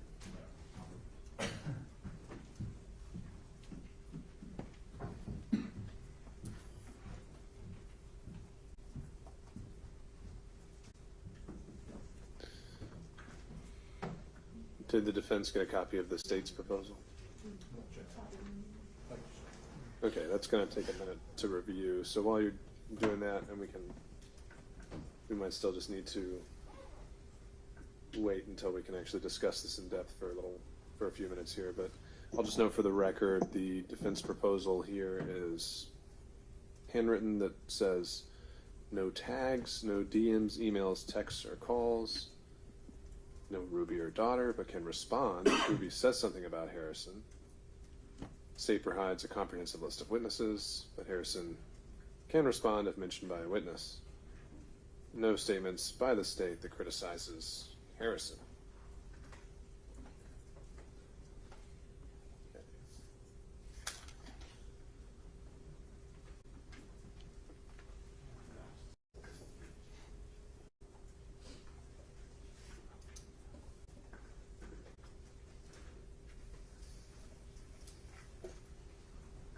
May I mark on this?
dive in? I think we're ready to dive in. Okay. All right, well, let's use the state's modified bond order as our working copy. Okay. And we can just try to go through this paragraph by paragraph. As I read it, 1 through 9 on the first page are essentially duplicative of the original bond order. Any concerns with 1 through 9? Yes, Your Honor. Specifically, I don't believe number 2 and number 5 were included in the original bond order. Those two are different. There was he has to report. I don't know if I brought my original copy out. The only reason why I said it is he does report them out, so. That is an original bond order. Yeah, that one does seem to. Okay, my mistake. Okay, yeah, that's not an issue. I just Okay. don't have to have them travel back and forth monthly. Okay. And then number 5 shall have no contact. That's different than the order. Sure. I don't think that's appropriate. I think the issue here is collusion. The issue here is he should be, well, we obviously, we don't want him to make statements that would inflame folks one way or the other to go after somebody. That's the intimidation on that secure. But I think that no contact order, almost like a protective order, I think that's a little bit extreme. I mean, if the president were to call him, he couldn't talk to the president because this would be a no contact order. The president's order doesn't have a no contact. I think there needs to be some kind of a carve out. Was he speaking about defendant Trump? Hold on a second. Just remember, y'all, we're on the record, and so we need to make sure that we're speaking into the microphone because our court reporter is remote. Okay, so just to note, so originally we had as shall not communicate in any way with any person known to be a witness or a co-defendant except through counsel. So now that has essentially kind of been consolidated to make it very, very clear that it's just no contact with any co-defendant witness or anyone specifically named. And we believe this is in defendant Trump's motion, if you want to pull it as part of your record. President Trump. Mr. Floyd, it's not your turn. So it's in the co-defendant's bond order. It is in the co-defendant's bond order. All right, so Mr.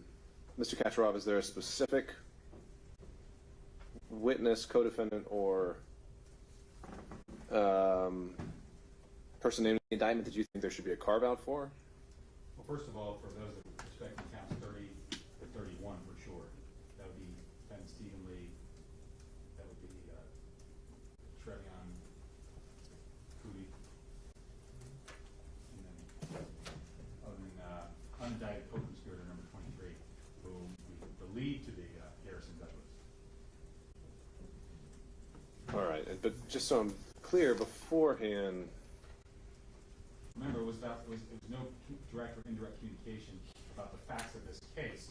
This is absolutely no contact. Period. Sure. So that's the difference. I just want to make sure that that's what the court wants to do. And so you're saying that the difference here and what's needed is that Mr. Floyd should just be able to casually keep in touch and stay up to date, just on a social level with these 3 individuals. Just on, no, I mean. If it's not about the facts of the case, I mean, are they? This word's confusing to me. Were they personal friends before this indictment? No. I don't understand the difference now. No contact versus communicate. What does that mean? I think it's just making it very explicit. No contact. You can't shake his hand. You know, that's no contact. No, that wasn't in there before.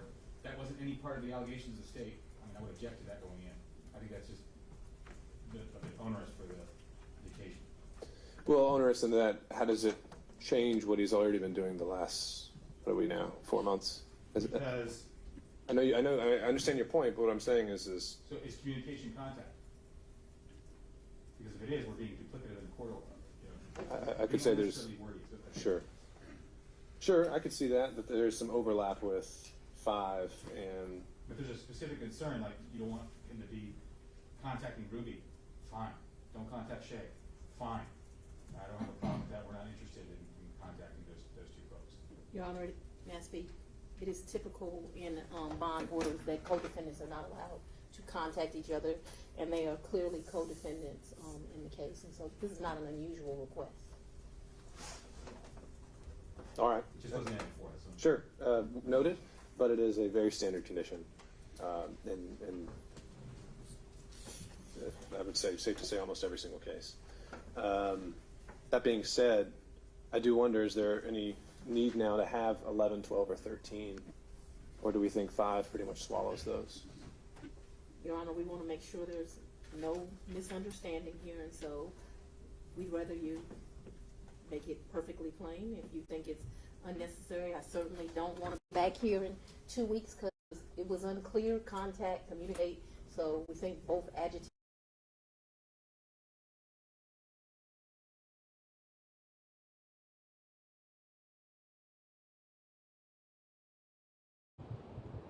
One, two, mic check, 1 2 1 2, mic check, 1 2 1 2 1 2.